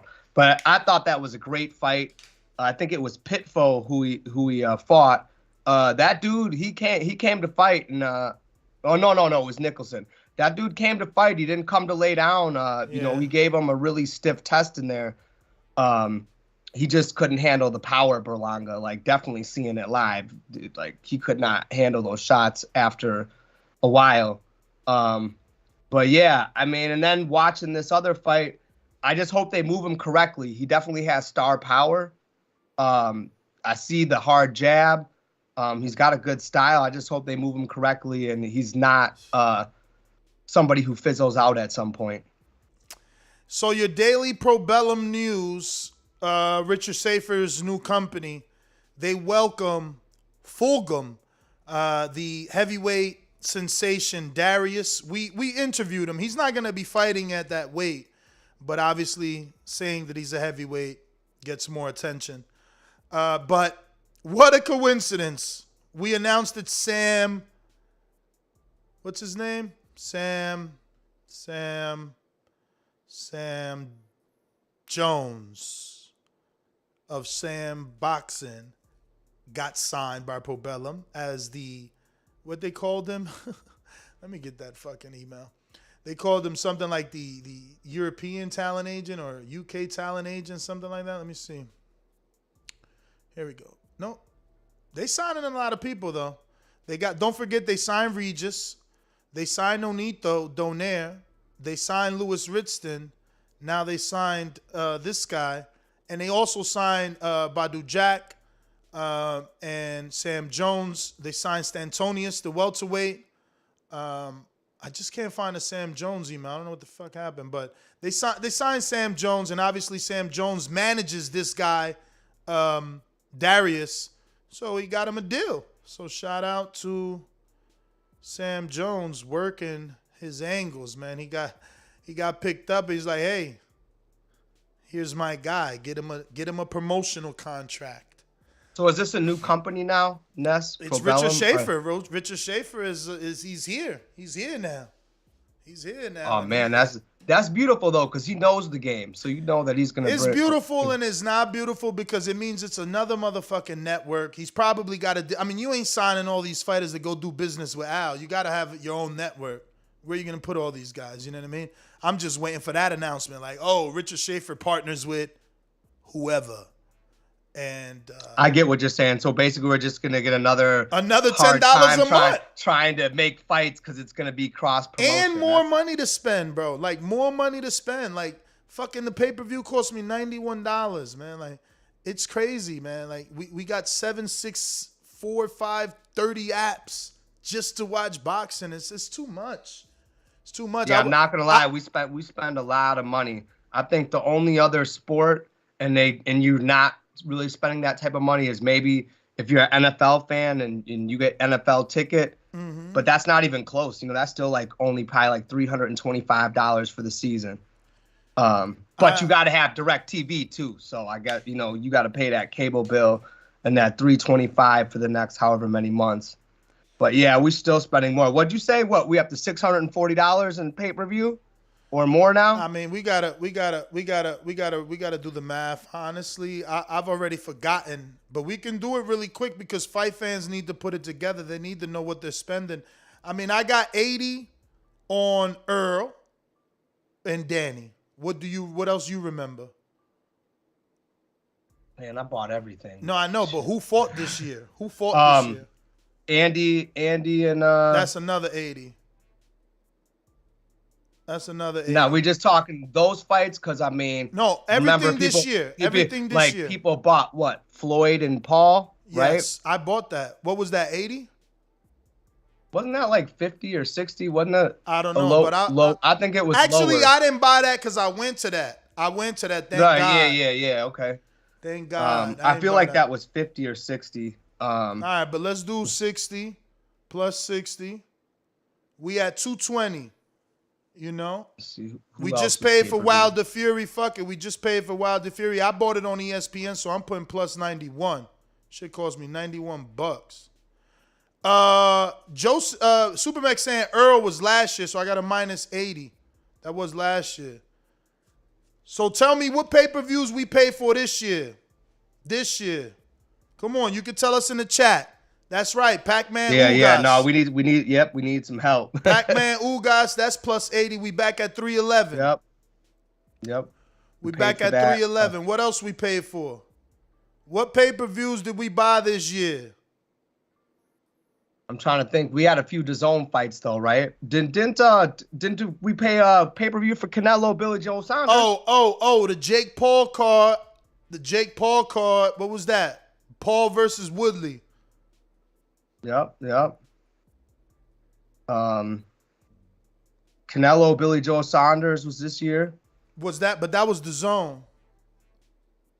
Didn't they make people pay pay-per-view for that too? Didn't they give the option? Oh shit! They saying Probellum launching their own platform, so it's definitely another app. Ah shit. I took Danny off. Don't worry about it. Give me the pay-per-views this year. Caleb Plant versus Canelo, we ain't paid for yet. We did Wilder. Tank Barrios, we paid for that. Plus 80. Yep. Definitely paid we had 391. Oh, wasn't the Charlo brothers this year? Didn't they have the double header? I don't know if that was this year though. I'm gonna let them answer in there. I know one of the Charlos fought recently. I'm just not sure. I did Areola Ruiz. We got that in there. We got Tank in there. We got Wilder Fury in there. Was Leo Santa Cruz this year or was that last year? Let me see. We got Paul versus Ass Kisser. What was that? How much was that one? That one's tough. We bought that for the bar, so I can't tell you what the individual They saying Danny and Earl was this year, so somebody got to double check that. I mean, honestly, but wasn't... We did 2 Jake pay-per-views this year, but at what price? 60 each? And we got the Evander pay-per-view. I'm trying to think of what else. I lost count, man. We need somebody to put together. Tank Santa Cruz? Wasn't that early this year? I don't know. Earlier in the year? Or was that last year? Somebody got to put together a list, see how much money we done spent this year, man. It sounds like a lot, and they're going to get us a lot of times in this back end, too. And it's still December. Like, right now I'm at 391, and I ain't put the 80 for Canelo. You know, we had 391 plus another 80 for Canelo. Plus, who we paying for this year? Tank again, another 80. Plus, Crawford Porter, another 80. We already had 631, and we don't even know what else we forgot, man. There was a lot of Trillers this year that we paid for, man. We got hella money lost. Wasn't Mike Tyson Roy Jones this year, right?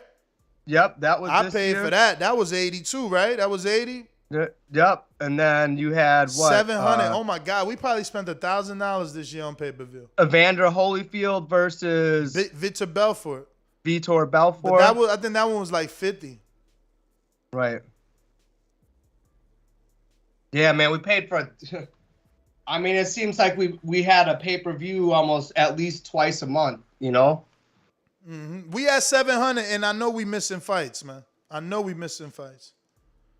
So, yeah, I mean, to watch everything you want to watch, I mean, you're spending a good amount of money to be a boxing fan. Not to say that other fans don't spend, but, I mean, if you look at that comparison to, like an NFL ticket, I mean, you're paying that NFL ticket price in a few months, in a quarter. Yeah, man. Someone brought up, you got the people who pay monthly for Dazn. You paying $20 a month for that. Mm-hmm. What, $8.99 a month for ESPN Plus? Mm-hmm. What else is on? I mean, I think it adds up. It adds up. I If you think want the to watch, Floyd you watch fight all the fights, it adds up. I think the Floyd fight was 60. Yeah, thank God it was too. Because if we was getting hit with like $80, $90 pay-per-views, that'd be a whole lot more. Yeah, man. Well, let me go out to these callers here. These calls are brought to you by Big Rigs Trucking Agency, experts for all your insurance and trucking needs. For quotes and consultations, visit us at brtagency.com or contact us at 908-943-6918.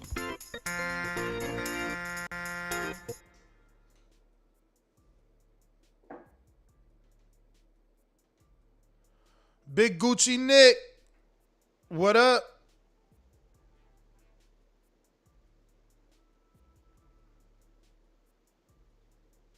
No Big Gucci Nick. No Big Gucci Nick. Caesar. Oh, Nick, what up? You know talking? Yo. Oh, there you go. Yeah, I don't know why I just kept unmuting. Like, I unmuted myself, then it muted me for some reason.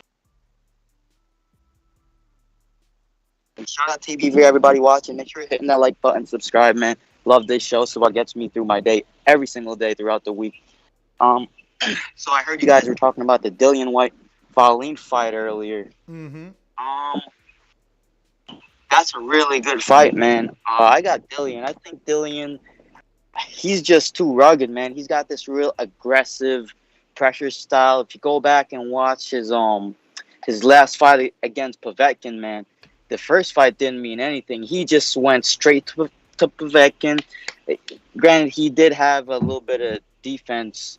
I guess he was he had his hands up the whole time too, but he still went in there, man, and he was throwing haymakers, real heavy punches. I think one of these guys is gonna get knocked out, man. I don't think this fight's gonna go 12 rounds. Not at all. It's definitely gonna be a knockout. And I think Dillian fought around Halloween last year too, man. I forget who he fought, but that was also a great fight, man. The Halloween vibe building up to the fight, it just hypes everything up so much. I'm actually excited to see if he wears anything interesting for the fight. But yeah, man, that's my call. All right. Thank you for calling in. I got Caesar in Las Vegas. You're up next. Talk to us. Don't forget our poll. We're asking you, should Tyson Fury take Andre Ward's advice and not fight Dillian Whyte and sit out and wait for the winner of Usyk versus AJ. Caesar, what up? How's my background?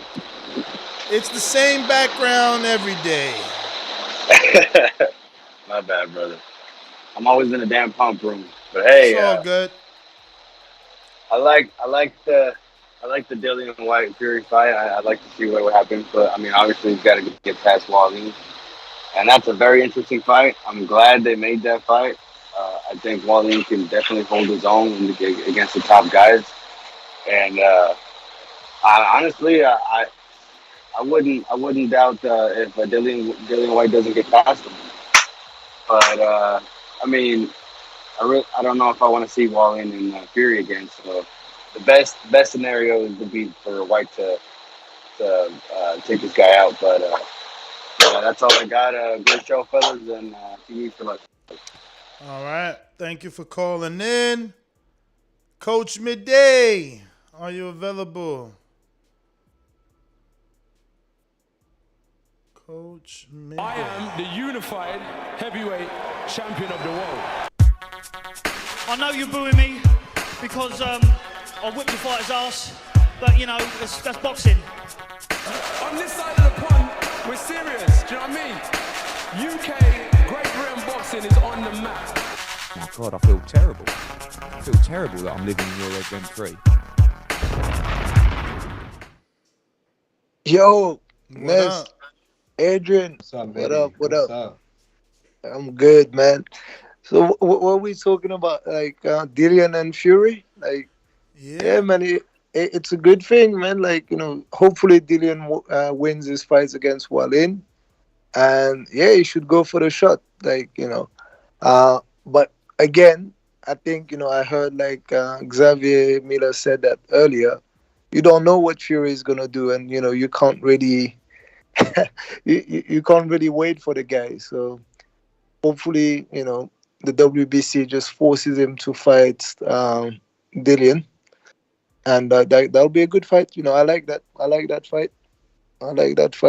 There's no reason why, you know, he should be waiting any longer than that. You know, he wins his fight and then just ask for his position, man. Ask for his championship fight. What do you think about the Oda fight? It's a difficult fight, but you know, I think it's a fight that, you know, he'll be able to handle, and it's a fight that people will you know, you're gonna have to give credit to Dillian because of the performance that Wallin had against Fury. I think it's gonna be very, very different. They're two completely different fighters, and Dillian is gonna make his presence, like physical presence, felt like a bit more on the inside and all that. He won't let Wallin just like, you know, back him off on the ropes and try to use the length like Fury did at time. I know the cut played a part into it, but you know, I think Dillian is just gonna rough him up. You know, hopefully that's what I want to see happen anyway, because Dillian Whyte against the other guys is more attractive than Wallin against the other guy, just purely based off like the name value and the character that he is. But you know, he has to do the business in the ring though, right? So you can't just be given fights because you're a character outside the ring and all that. But I'm sure he will do the business. All right. See, this is why I was saying that it was good of you guys to bet on Wilder Fury. Like, if you look at Dillian Whyte, he's a minus 250. So it's like Dillian Whyte fans can't really make any money. I mean, $100 only makes you 40. You got to risk so much money to make so little. Like, you got to bet 1,000, let's say, right? And that only makes you 400. Like, are you that confident in Dillian that you'd bet 1,000 to make 4? That should be the new poll. That's crazy, man. Those are some crazy odds. Yeah. You gotta put down some real money. I see what you're saying. You gotta put down some real money to get anything. Meanwhile, if you believed in Wilder, obviously you made way more money because he was the underdog. And if you believed in Fury, it was basically dollar for dollar. You give me 100, I give you 90. You know what I'm saying? So I guess simple math, if I'm doing it right, would be like 8,000 down makes you 7,000 back. I know somebody was saying that earlier, like, oh, you're lying if you said you made 7,000 on Fury. You got to bet like 30, and I'm like, not really, especially not if you bet by knockout. But that's the new bet, man. Would you bet $1,000 on Dillian Whyte to win versus Valen? I sure wouldn't. Yes. Let's see. My choice is gonna be yes. 1,000 makes me a cool 400. No, too much risk. I like Jordan. Look at Jordan out here like I'm betting the house against Dillian. Yeah, but you know, he's the favorite by almost 2.5. Well, not almost. He's 2.5 to 1, man. He's 2.5 to 1. Like that's, you know, I hear you. There's money to make on Valeen, but what if he don't get it done? But I'm gonna keep the poll simple. Would you bet $1,000 on Dillian Whyte to win versus Valeen? Let's see what y'all say. Because I don't know that I would. That's a little scary for me. 1,000 to make 400, and it's not guaranteed. What happens if he loses, right? Or what if happens if he get? What about no contest, right? No contest. Yeah. No contest. You get your money back. You get your money back on a draw and a no contest. Okay. Well, yeah, draw you get your money back because there's no winner. Yeah, so I don't know. I can't do it. But Hawk, Maryland, what up? Yo, what's up, TBV? How you doing, Ness and Adrian? Mm-hmm. Doing well. How you doing, man? Yeah, that was pretty cool. Good, bro. Good. First off, man, Otto Wale is going to kill Dillian Whyte, man. He's going to kill Dillian Whyte, man. I don't got Dillian Whyte doing nothing with Otto Wale. His style. I just don't got it. I don't got him doing nothing with Otto Wale. I got him getting beat up. With Tyson Fury, I think he should chill and wait for the big fight. He done already showed that waiting some time don't hurt him, man. Taking time off don't hurt Tyson Fury. He still be just as good, so. Yeah, Otto Wale caught him with some good stuff, though, but he still came through and beat him, too, so. Yeah, I just don't think Dillian Whyte going to do nothing with the dude, so. Fury should wait. That's what I got. All right. So the chat is speaking. They're saying no way, too much risk. And I got Brandon, who at times is considered a caller of the year. He's saying Valeen is gonna sleep Dillian. Now he's been slept by big punchers. Say what you want about Povetkin and his PEDs in the past, or popping for them. He's shown that under VADA testing, he can still knock you out. Say what you want about Joshua, he can knock you out, if not dislocate your neck from your fucking shoulders. So I don't know. I'm just gonna say, I don't know that shows that Dillian doesn't have a chin. For those guys out there being a little bit extra critical, it's like you're getting knocked out by dudes that are punchers and they're known to knock people out. And it's the heavyweight division. I'm sorry, once you're that big of a man and you hitting another person, shit, all it takes is a clean shot, someone to catch you. Anybody can get slept. Anybody. I mean, I think even looking at our own border wars, anybody can get slept. You just got to get caught the wrong way. I think that's the beauty of the heavyweight division. You're always looking and thinking there's going to be a knockout because it's a bunch of big guys hitting each other. So I feel like, Dillian's tried his best. He's tested himself, and he's come up short. Bruh, we about to get this money. Yo, Mitty, I need you right now. Come on back. Come on. What up? Lewis Riston ain't beating fucking Hank Lundy.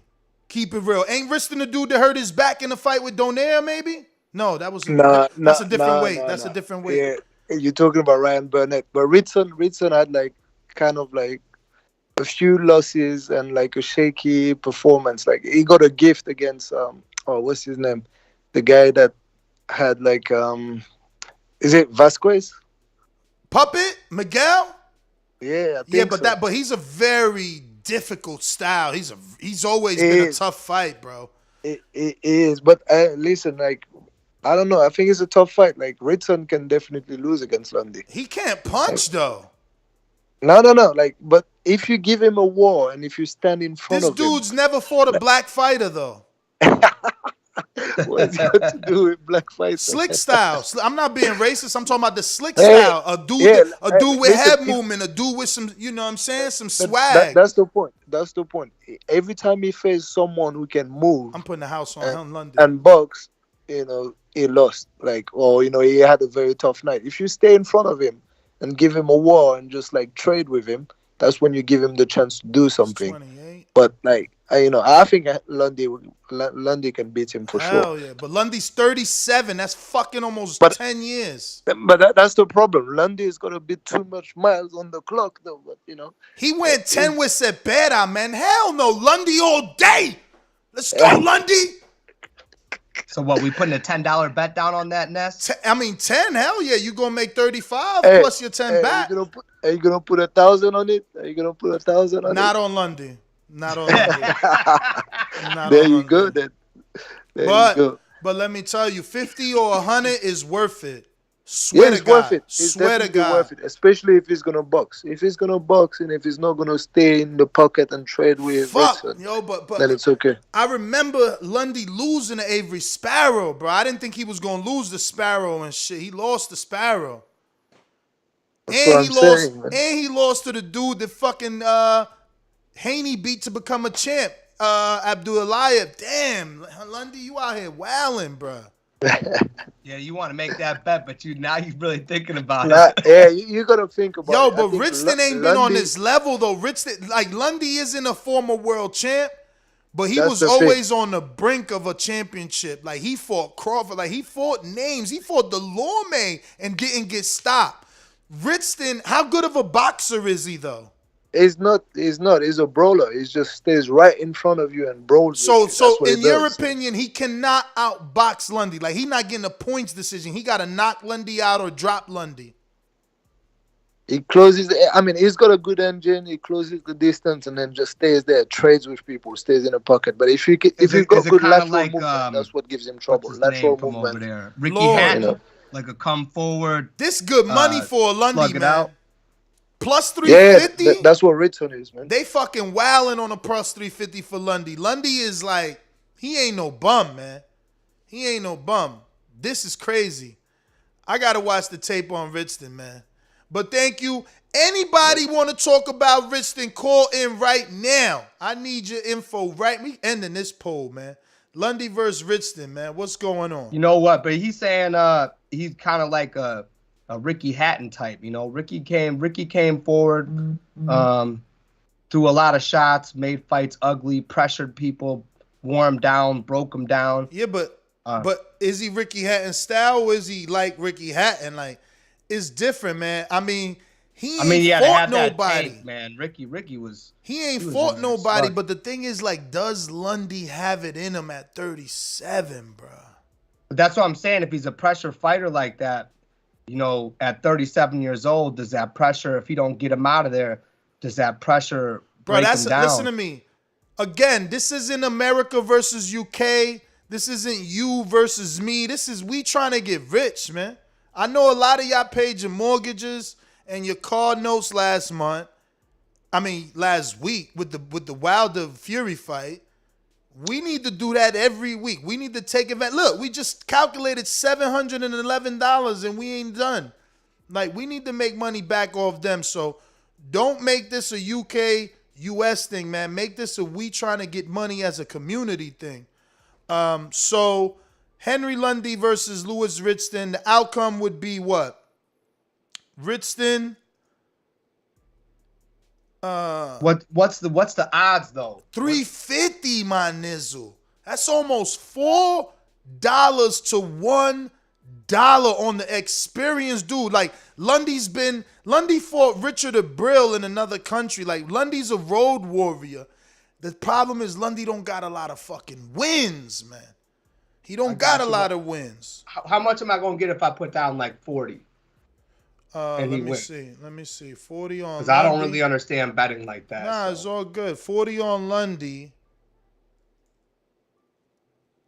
140, champ. Plus your 40 back. So that's 180.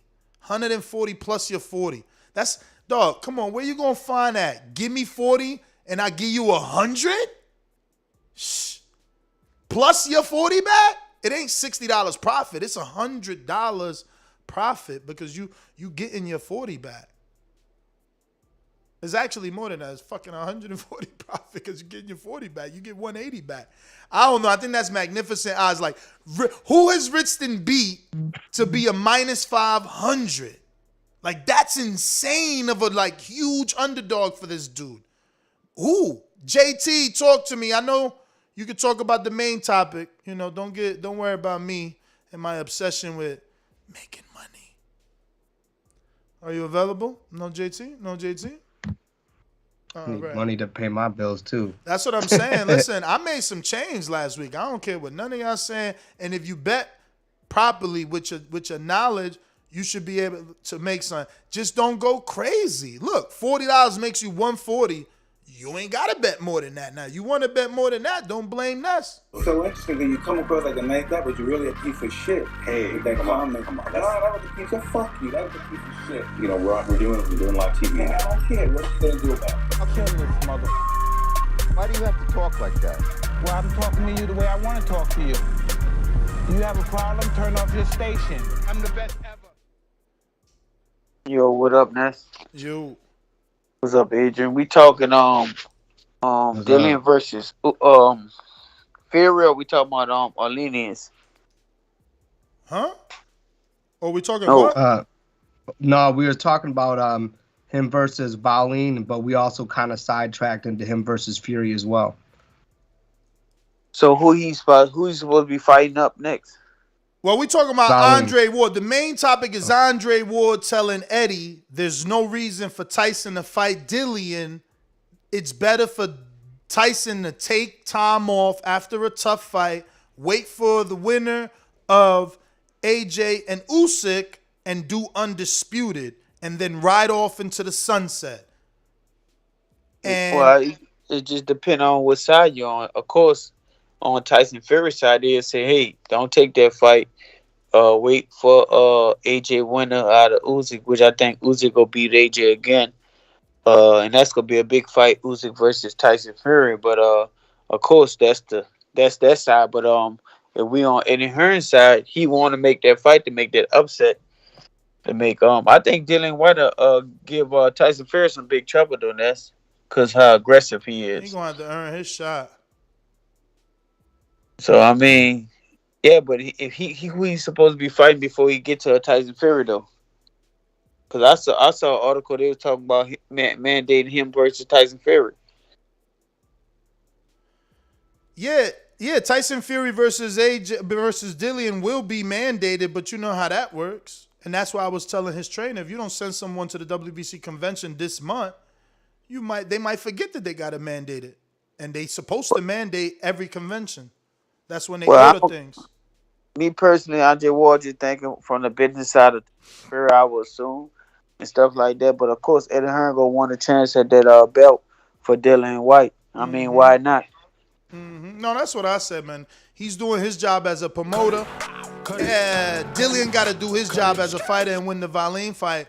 But Ward, I think that's where me and you disagree. I think Ward has no dog in the race. He's not thinking business. I think this is just Andre Ward, y'all. Look, he did that. He fought the tough dude, the dude everybody thought that he was going to lose to, and he rode off into the sunset. Like, he telling Fury to do the same shit. Like, go Undisputed and then retire. Like, leave with your faculties in order. Like, this is the things that he preaches. So I don't think that he got a dog in a race. He just want to see dudes.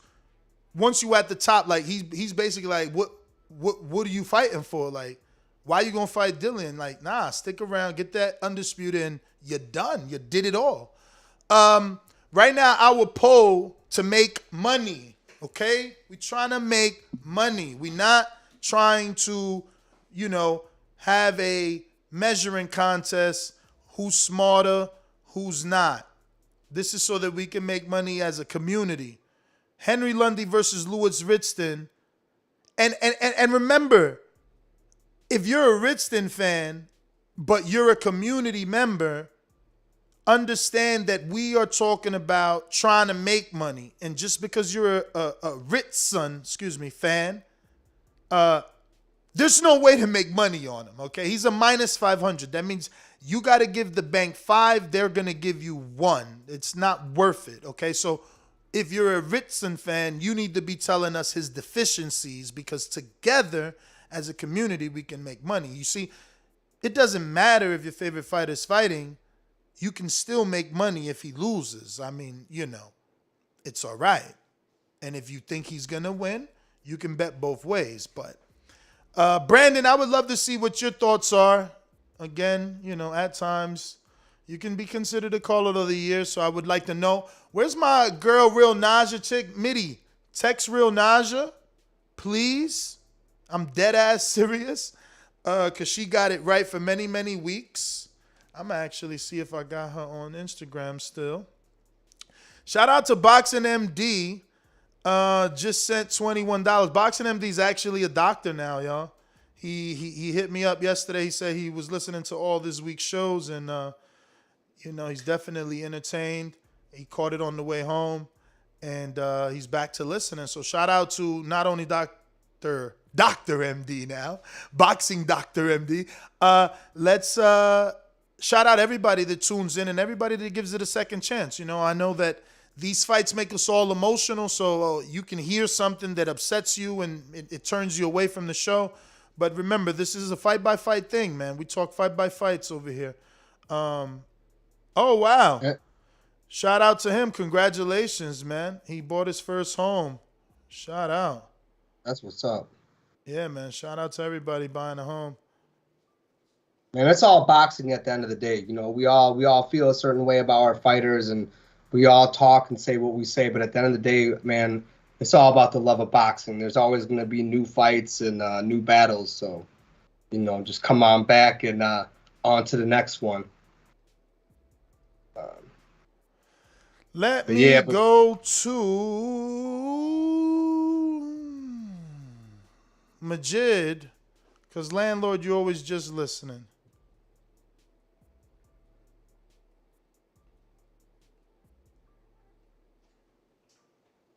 Yo. Yo. Everybody need to like the channel, subscribe to YouTube members and Patreon for something.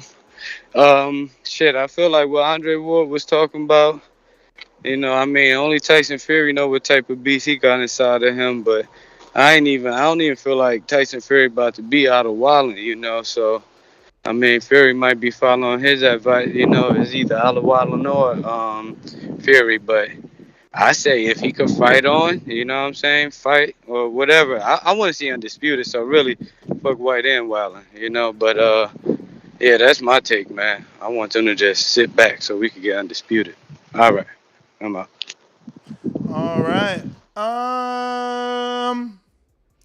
Going to the poll real quick. Looks like people think Ritzton can win by decision, 27%, by KO, 30%. So that's more than 50% are voting for him to get the win, while 32% believe Lundy can win a decision and only 12% believe he can knock him out, which sucks.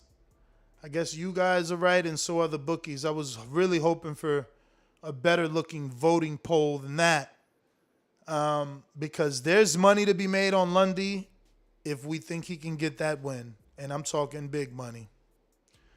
We're going to Chicago, or it might not be. It's actually San Antonio. What up? Hey, what's up, Ness? What's up? What's going on, Rick? Yeah, man. Hey, all good, baby. Good fight this past weekend. Good card. The Dillian Whyte Otto Wallin fight. number one, people should be writing off Waleed. So that's not a guaranteed victory by any means. I would ask people to go look at that Waleed Fury fight. That was a good one. Waleed put in some work. He's a good fighter. So, I mean, we may be looking at a Waleed Fury too. That was a tough fight for Fury. Fury got busted up, if I'm not mistaken, in that fight. He got busted up a little bit. But, yeah, man, I would definitely like to see White get a shot, in my opinion. You know, the guy's, you know, if you look at his resume, you know, it hasn't been no picnic for this guy. And I know he's been waiting on his shot for a while now. I think that's a good fight, and it does make money. You know, not astronomical numbers, nothing crazy, but over there, it would make money over there in the UK. And you know, worldwide, I mean, Dazn, you know, it would pull in some good money, some good viewership. I think that's a good fight in itself. So we'll see what happens. They'll write out Waleed, though. Fury and Joshua, again, I mean, it's going to be tough for Joshua. So that's not going to be a walk in the park. Don't be surprised, you know, to see, you know, Usyk, Waleed or something, you know. Just say it. Because Waleed could be a spoiler. But no, that's my call, man. All right, champ. Thanks for calling in.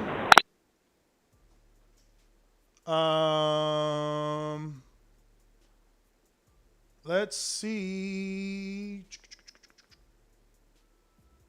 Caesar got a mute you, champ. You on mute. Touch potential. You talking or you just listening? I'm talking, man. I'm talking. What's up, TV? What's going on? Yeah, man. So about your question, I think he should definitely take the fight with White if the fight's available. I don't know if this is a UK opinion versus a US opinion, but with UK, we're all about going for the best fights here and now. If he waits, that sounds similar to ducking. And we don't do ducking over here. If the opponent's there, you fight him. That's the matchroom way. That's the UK way.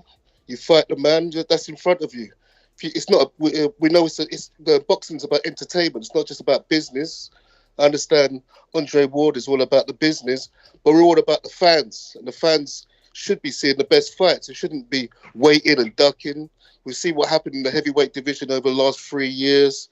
People making plans, you know, best laid plans. I can't remember the saying, but they can always blow up in your face. So just fight the best man, and also Dillian Whyte deserves a shot.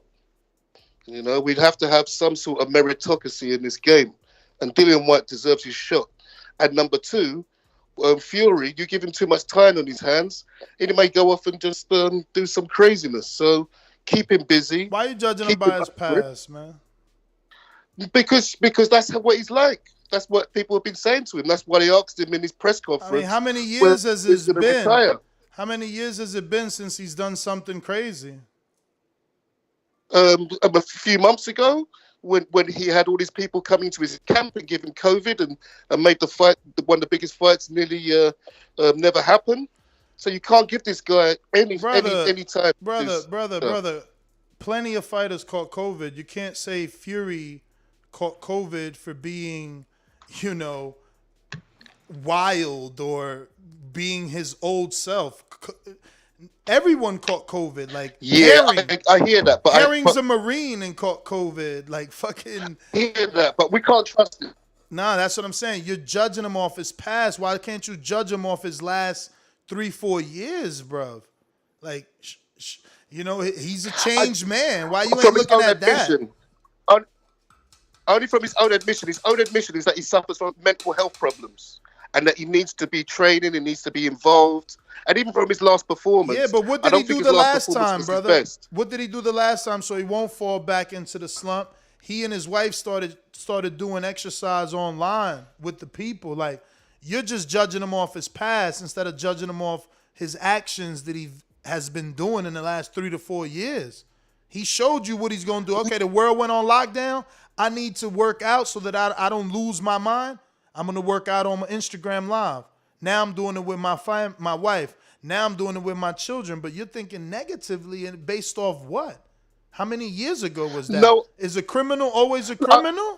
Or does he ever get to be rehabilitated? I don't get y'all. I'm judging him from his own words. He says if he doesn't have immediate targets in front of him, then it makes it difficult for him. And selfishly, from a UK perspective, I think that he deserves to fight in the UK with a massive fight with Dillian Whyte before he goes back to the US and goes for Undisputed. So I think all the roads lead to it being a very good event. And he deserves to get the adulation of the UK public. He's been fighting on the road for a few years. Give him a UK belt. Let him feel the adulation of the public, and then go back to Vegas and go for Undisputed. He's an American fighter now, champ. There's more money over here. He needs the adulation of his people, and he will do it. And Whyte, and can you imagine the build up between him and Dillian Whyte, or the back and forth between them? It would be a massive fight, and Dillian Whyte deserves that adulation too. So we would give you some good entertainment from a fight like that in the UK. I think everyone around the world would love to see it. It would do numbers. You know that, Ness. I'm not saying it won't do numbers. I just look at it like, Fury is entitled. Fury is entitled to do what he wants. He's the one that's climbed the mountain 2 times and stamped his flag on the top. He did it to Vlad. Now he's done it to Deontay. So it's like, you don't have to, jump at anyone's call because you're at the top. I don't agree with Ward, though. I agree with you. I don't want him to sit out and wait for the winner of Usyk AJ. And I do like the Dillian fight, I'm just saying, there is the other side. The opposite side is Dillian's already lost twice, so it's not like he's undefeated and Tyson is ducking this, tough fight. There is a blueprint, the undefeated guy that Tyson would be waiting for, and I'm sure the world would give him a pass for, is the undisputed cruiserweight who's moved up to heavyweight and beat AJ. If he can do it twice, it's like, who's gonna argue? And all this back and forth about Dillian and Tyson, when he got a fight, the truth is he's in there in a tough fight with Valen, and could he get it done? But Touch Potential, man, thank you for calling in. Let me go out to Boxing MD that decided to call in. Is that a fair statement to make? You have to be honest with yourself.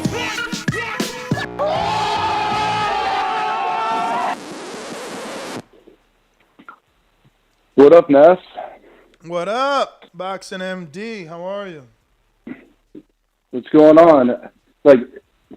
So I'm not calling it gloat because, I haven't been listening to the show because residency is, takes up 80 hours of my week and sometimes more. But I'm just calling just to say that I'm extremely impressed about how objective and honest you are when people call in with conspiracy theories and not letting grudges go. Because, for example, we had a lot of issues, right? Personal issues and whatever. But, people, move on and see, forget and whatever. It just, I just don't see why people just can't shake hands after they fight. And just sad that people make it more than what it is, and it's just a bad look for the sport of boxing. Because, everybody who listens to the show, and we all have a common interest, which is the sport of boxing, and it's niche still. We wish it was a little more mainstream, but it just, it's kind of sad, honestly. I don't know. I mean, I'm sure you feel the same way, right? Definitely wanted to see Wilder, shake hands and bury the hatchet. I just don't see the need to continue a feud, especially when this is the third fight. He's got to earn his way at another fight. So keeping the feud to me is very dangerous because they have 2 large teams, and teams always tend to feel like they're the fighters and end up saying things or causing issues, and all of that could have been alleviated if he just shook his hand. Yeah, I mean, Wilder, I think Wilder made it a little more than boxing for a lot of people. He made it a lot more than boxing for a lot of people with the Black History Month insinuations and the King insinuations. And I understand completely why people got emotionally attached to Wilder. I get it, but Fury is the wrong guy to be angry at as far as that goes. He's not Trump. He's not this guy, this evil guy. Fury grew up poor, and he's a fucking fighter, and you have to respect him. He's not your enemy. He's a fighter, and I just don't. It's not more than what it is. That's all it is. He fought Wilder 3 times, and it's done. So I don't know. I mean, that's just how I feel about it. I wish you the best, Ness. Like I said, you actually thought you should at least give me credit. Who coined the border wars term? You coined the border wars term. Thank you. That's all I wanted. But all love, Ness, though. You should come, man. We're actually. I know you know how I am. We're gonna actually be in Florida for this Border Wars, December 11th, Plant City. You should come, man. Very beautiful venue. Where's Plant City? I don't even know where that is. Where is that? Yeah, I don't know either, but it's on the Tampa side. It's on the yeah. Florida's huge, brother. You guys got so many cities out here. It's insane. There's like 30 New Jerseys fit inside of Florida. So, but yeah, man, it's in Plant City. It's on the Tampa side of Florida. Okay. All right, champ. All right. Well, congratulations. Wish you luck, man. Yet Good again, man. Congratulations on the new home. Congratulations on the residency, man. That is amazing. Wish you the best. And, yeah, man, keep calling in, bro. We miss you around these parts. Look, I still had you. I didn't even have to go looking for your intro. It was literally in the caller slot. So you're still in the boxes there, man. Shout out to you. Let me get to these super chats. Who we got? We got Dre Dot says, off topic, but thoughts on Dazn talking about charging for certain fights on top of the membership, basically pay-per-view. Yes, someone just sent me that. I don't know if this is you, Dre Dot, but I guess I should screen share this here to show you what I've been sent. Now, I really don't know what this is because, let me see. Did they send it to my personal? To be honest with you, man, that doesn't surprise me. I think with anything as it grows, as they're doing things, it's like they're always increasing the price on you. That just seems to be business. Yeah, but if their model was no pay-per-view, they shouldn't be trying to come out with this new model of pay-per-view. That's throwing people off. I'm with you on that. I'm just saying I think businesses come in with a certain model and, they're worried about their bottom line. And I feel like Dazn definitely came in with a lot of money, maybe at first not quite understanding boxing and how to spend your money. So I think they're trying to change it now to be more profitable. Because maybe that long-term growth, that slow growth they were expecting, all those monthly memberships, it may not be going the way they want it to go now. And that's what it sounds I know. Like. I mean, look, who are we to tell them they can't change their business model if it's failing? But your business model was based on not selling pay-per-view, being the competitor to the pay-per-view. So it's a bit saddening. Let me check this poll. You freaking guys, man. Still tight, man. I don't know. I guess that still means it's worth it, right? Like, if an A side that's minus 500 isn't an overwhelming favorite on our poll, right? Like, he's 28% by KO, 27% by decision. He's a minus 500 on the betting mybookie.ag. So it's like, it doesn't represent our poll. So I don't know, man. I still think that, look, there's time. There's time to decide and wonder and get advice on whether or not it's a good bet or a good. I'm going to get Trot. I'm going to ask that guy Trot. He was doing good. I'm going to get Brandon to get on that. Uh-oh, he did already. Fucking hell. Shout out to Brandon. Yeah, you gonna put money down on that bet though, Ness. I see you putting 50 down. Damn, bruh. I don't know, man. I don't know. I don't like the Trop picking against Lundy, yo. Fuck. The experts saying Richardson should win despite the quick turnaround from getting stopped. Think he looks much bigger in there versus Lundy and gets either points win or late stoppage. Stop it, man. Bullshit. Even experts are against you, man. Fucking Everyone's bull telling crap, you you're wrong, man. man. I don't know, man. I don't know. I mean, I get what you're saying, man. The odds look good, so why not put down something because you can make money? But, you know, that's probably why those odds look good.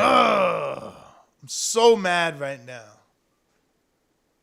So mad, bro. This dude, he was wrong about the last one anyway, y'all. He was wrong about Liam. Don't forget that. Fuck out of here. Don't act like Ness don't know his shit, man. He was wrong about Liam. I told y'all Liam from the beginning, and we made money on Liam, man.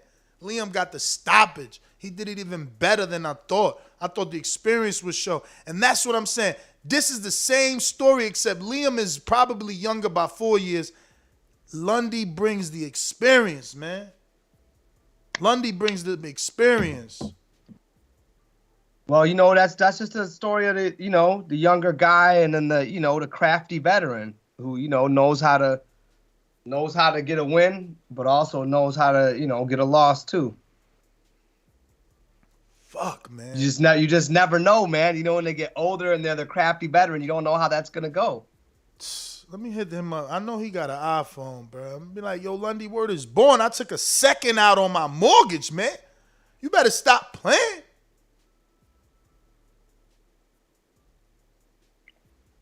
Yeah, he got an iPhone. But yeah, I mean, how did you feel about seeing Porter there, seeing Crawford there? I was excited to see that they promoted it like that on a big stage. Yeah, their press conference was decent. I like the poster too. That's decent. You know what I mean? I hate that Bud is fucking so much bigger, man. That face off, I'm like, fuck. Dude looking like a fucking super middleweight out this bitch in front of Porter and shit. But Porter was out there shirtless. Shirtless. Showing that he was putting the work in. Yeah, he said, I'm working. I ain't got no shirt on because I'm working. I wanted to show you I'm working. So it's like, yeah, man. But that's I love Porter for that attitude. He out there like that. But that's what we know we going to always, that's what I know I'm always going to get from Porter is his tank. But now we need you to be accurate, bro. You can't just go in there like, with Bud, because he gonna size you up with an uppie or something. But look, man, we got all the callers. And I think we got to, let me check these super chats. I don't think I got to those, actually. He makes it ugly, though. Like, that's the one thing I like about Porter. It's just not an easy fight. Yeah. I don't care who you are. You know it's going to be a fight. He's bringing it right to your front door.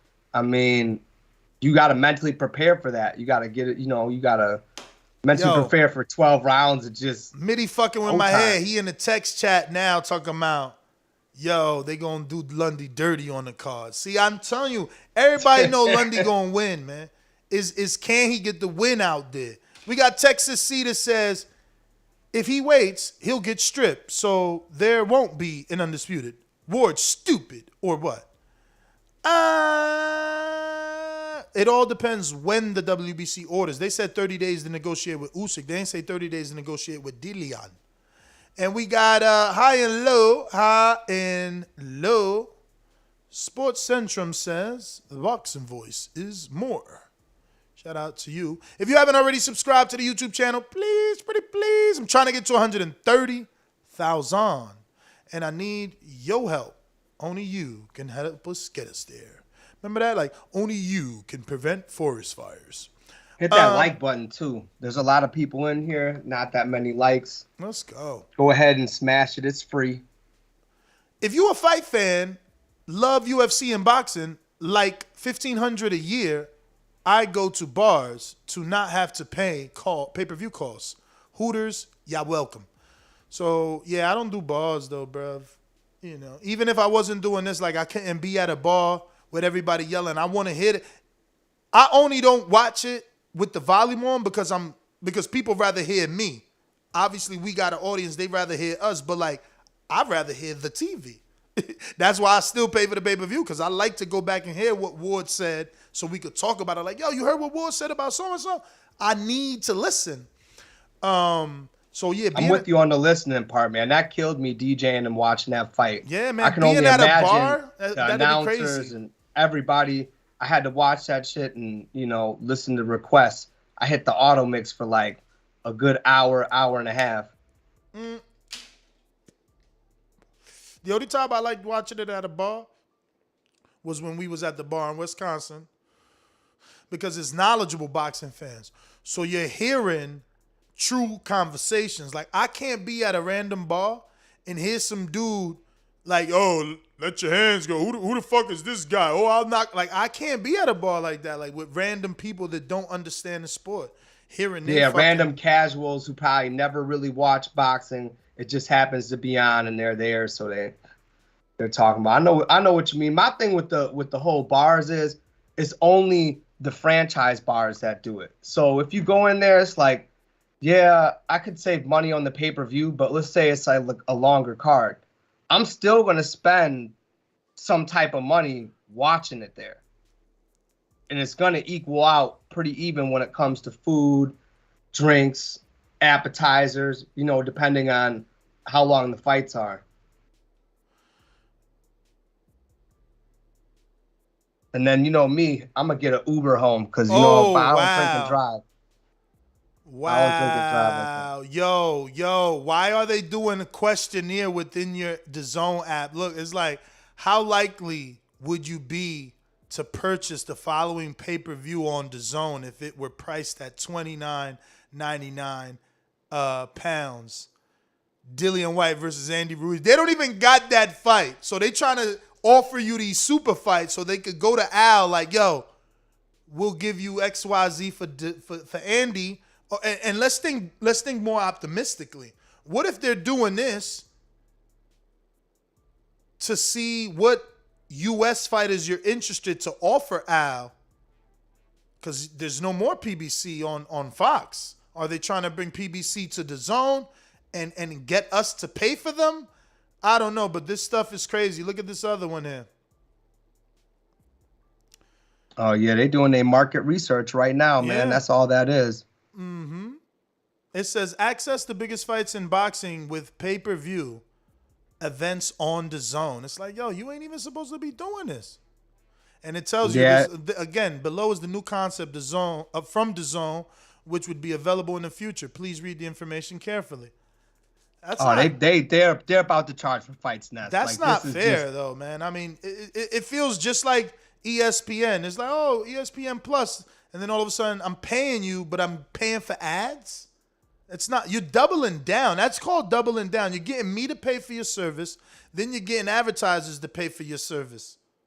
But do you think that some of that comes from, like, if you look at a company like Dazn since they've came out, do you think some of that comes from them as a company not necessarily understanding boxing to a certain point where, look, we were talking about how they were overpaying for fights before, right? Like, we couldn't believe the numbers some of these guys were getting to fight certain guys. Yes. I feel like these guys spent a lot of money, but now they're starting to understand however many years in. What are we, a couple years in with Dazn? I think we're going three now with them, right? Right. So we're 3 years in, and I think what they're seeing is they've overpaid for these fights that don't financially pay them back out the way they were hoping over time. So I think they've given it a but what about your run. mission statement? What about your mission statement? Like, what about your mission statement? Like, we're ending pay-per-view. Like, you know, the end of pay-per-view. Like, you marketed it, your app with that slogan. I don't know. RNS. But look, that goes to show where they're at as a business, though. Like, they tried that. They rolled that out for, 3 years? And this is, I think, their way of saying, like, if you want us to have these big fights and do this, you know, we're going to have to hit you with the pay-per-view. Because what's that in American dollars? So say you're someone like me, I don't like commitment. I'm paying the $20 a month for Dazn because I'm just not a commitment kind of guy. Even though I know I'm paying double, I know that's not smart, but that's the type of person I am. So I'm paying that. How much cash is that American if they're for the price for that pay-per-view, because that's in pounds. I hear you, man. I think that's it, man. That's GTO, Instagram, and Twitter. We're going to end our poll. Doesn't have many votes, and that's probably because a lot of these dudes don't even know fucking Hank Lundy and Lewis Richton. So they can't even help us. But Richton is 27% by decision, 27% by knockout. Lundy is 31% by decision. So more people think he at least can outpoint him, but they don't feel they can knock him out because he's only 15%. Plus 350 on mybookie.ag is a fantastic offer for the way more experienced. I mean, Richton literally has no one on his resume. I mean, I would need a UK dude to tell me just how good these domestic fighters are. He did fight Miguel Vasquez, but our very knowledgeable Coach Mitty said that he was gifted a win over the Puppet. And Puppet is weak in terms of punching power and fights on a super back foot. Doesn't do anything flashy, where at least Lundy is flashy, so he could win over the judges, maybe. Anyway, let me double check here. We got DSV and company that says Hank has no tank, Ness. A brawler will tire him. Carlos Diaz says, nothing like watching it in your own home due to ears or listening, because he put an ear emoji. Yeah, I'd rather be home too, man. I'd rather watch my shit in my house under my, so I can smoke. Like, I hear people say how great the movie theater is. I haven't done it because it's like, what? Man, I'm used to blowing hella Indian fucking clouds during the fight. I've always had fight parties. I got to be able to chill at home and have a good time, do what I want to do while I'm watching the fight. I don't want to be out in public, really. But that's just me. Unless I'm going to the fight live, I got to be at the house. Well, Ness GTO, Instagram, and Twitter. Catch us on the next show, which is today at 7 p.m. Eastern. We have Border. Oh, no. Today's Tuesday. No, it's Tuesday, brother. We got today, I think, let me check my calendar. I think we do have an Untitled, though, today, right? I mean, Unguarded. Who's up? Nobody. All right. Well, that doesn't mean that we won't come back. Subscribe to the YouTube channel. I will definitely be doing a second show. My goal is at least 2 shows a day, if not 3. So, peace. All right. See y'all later. Adrian, Black Man Jones on Instagram. Y'all have a good one. Till the next one.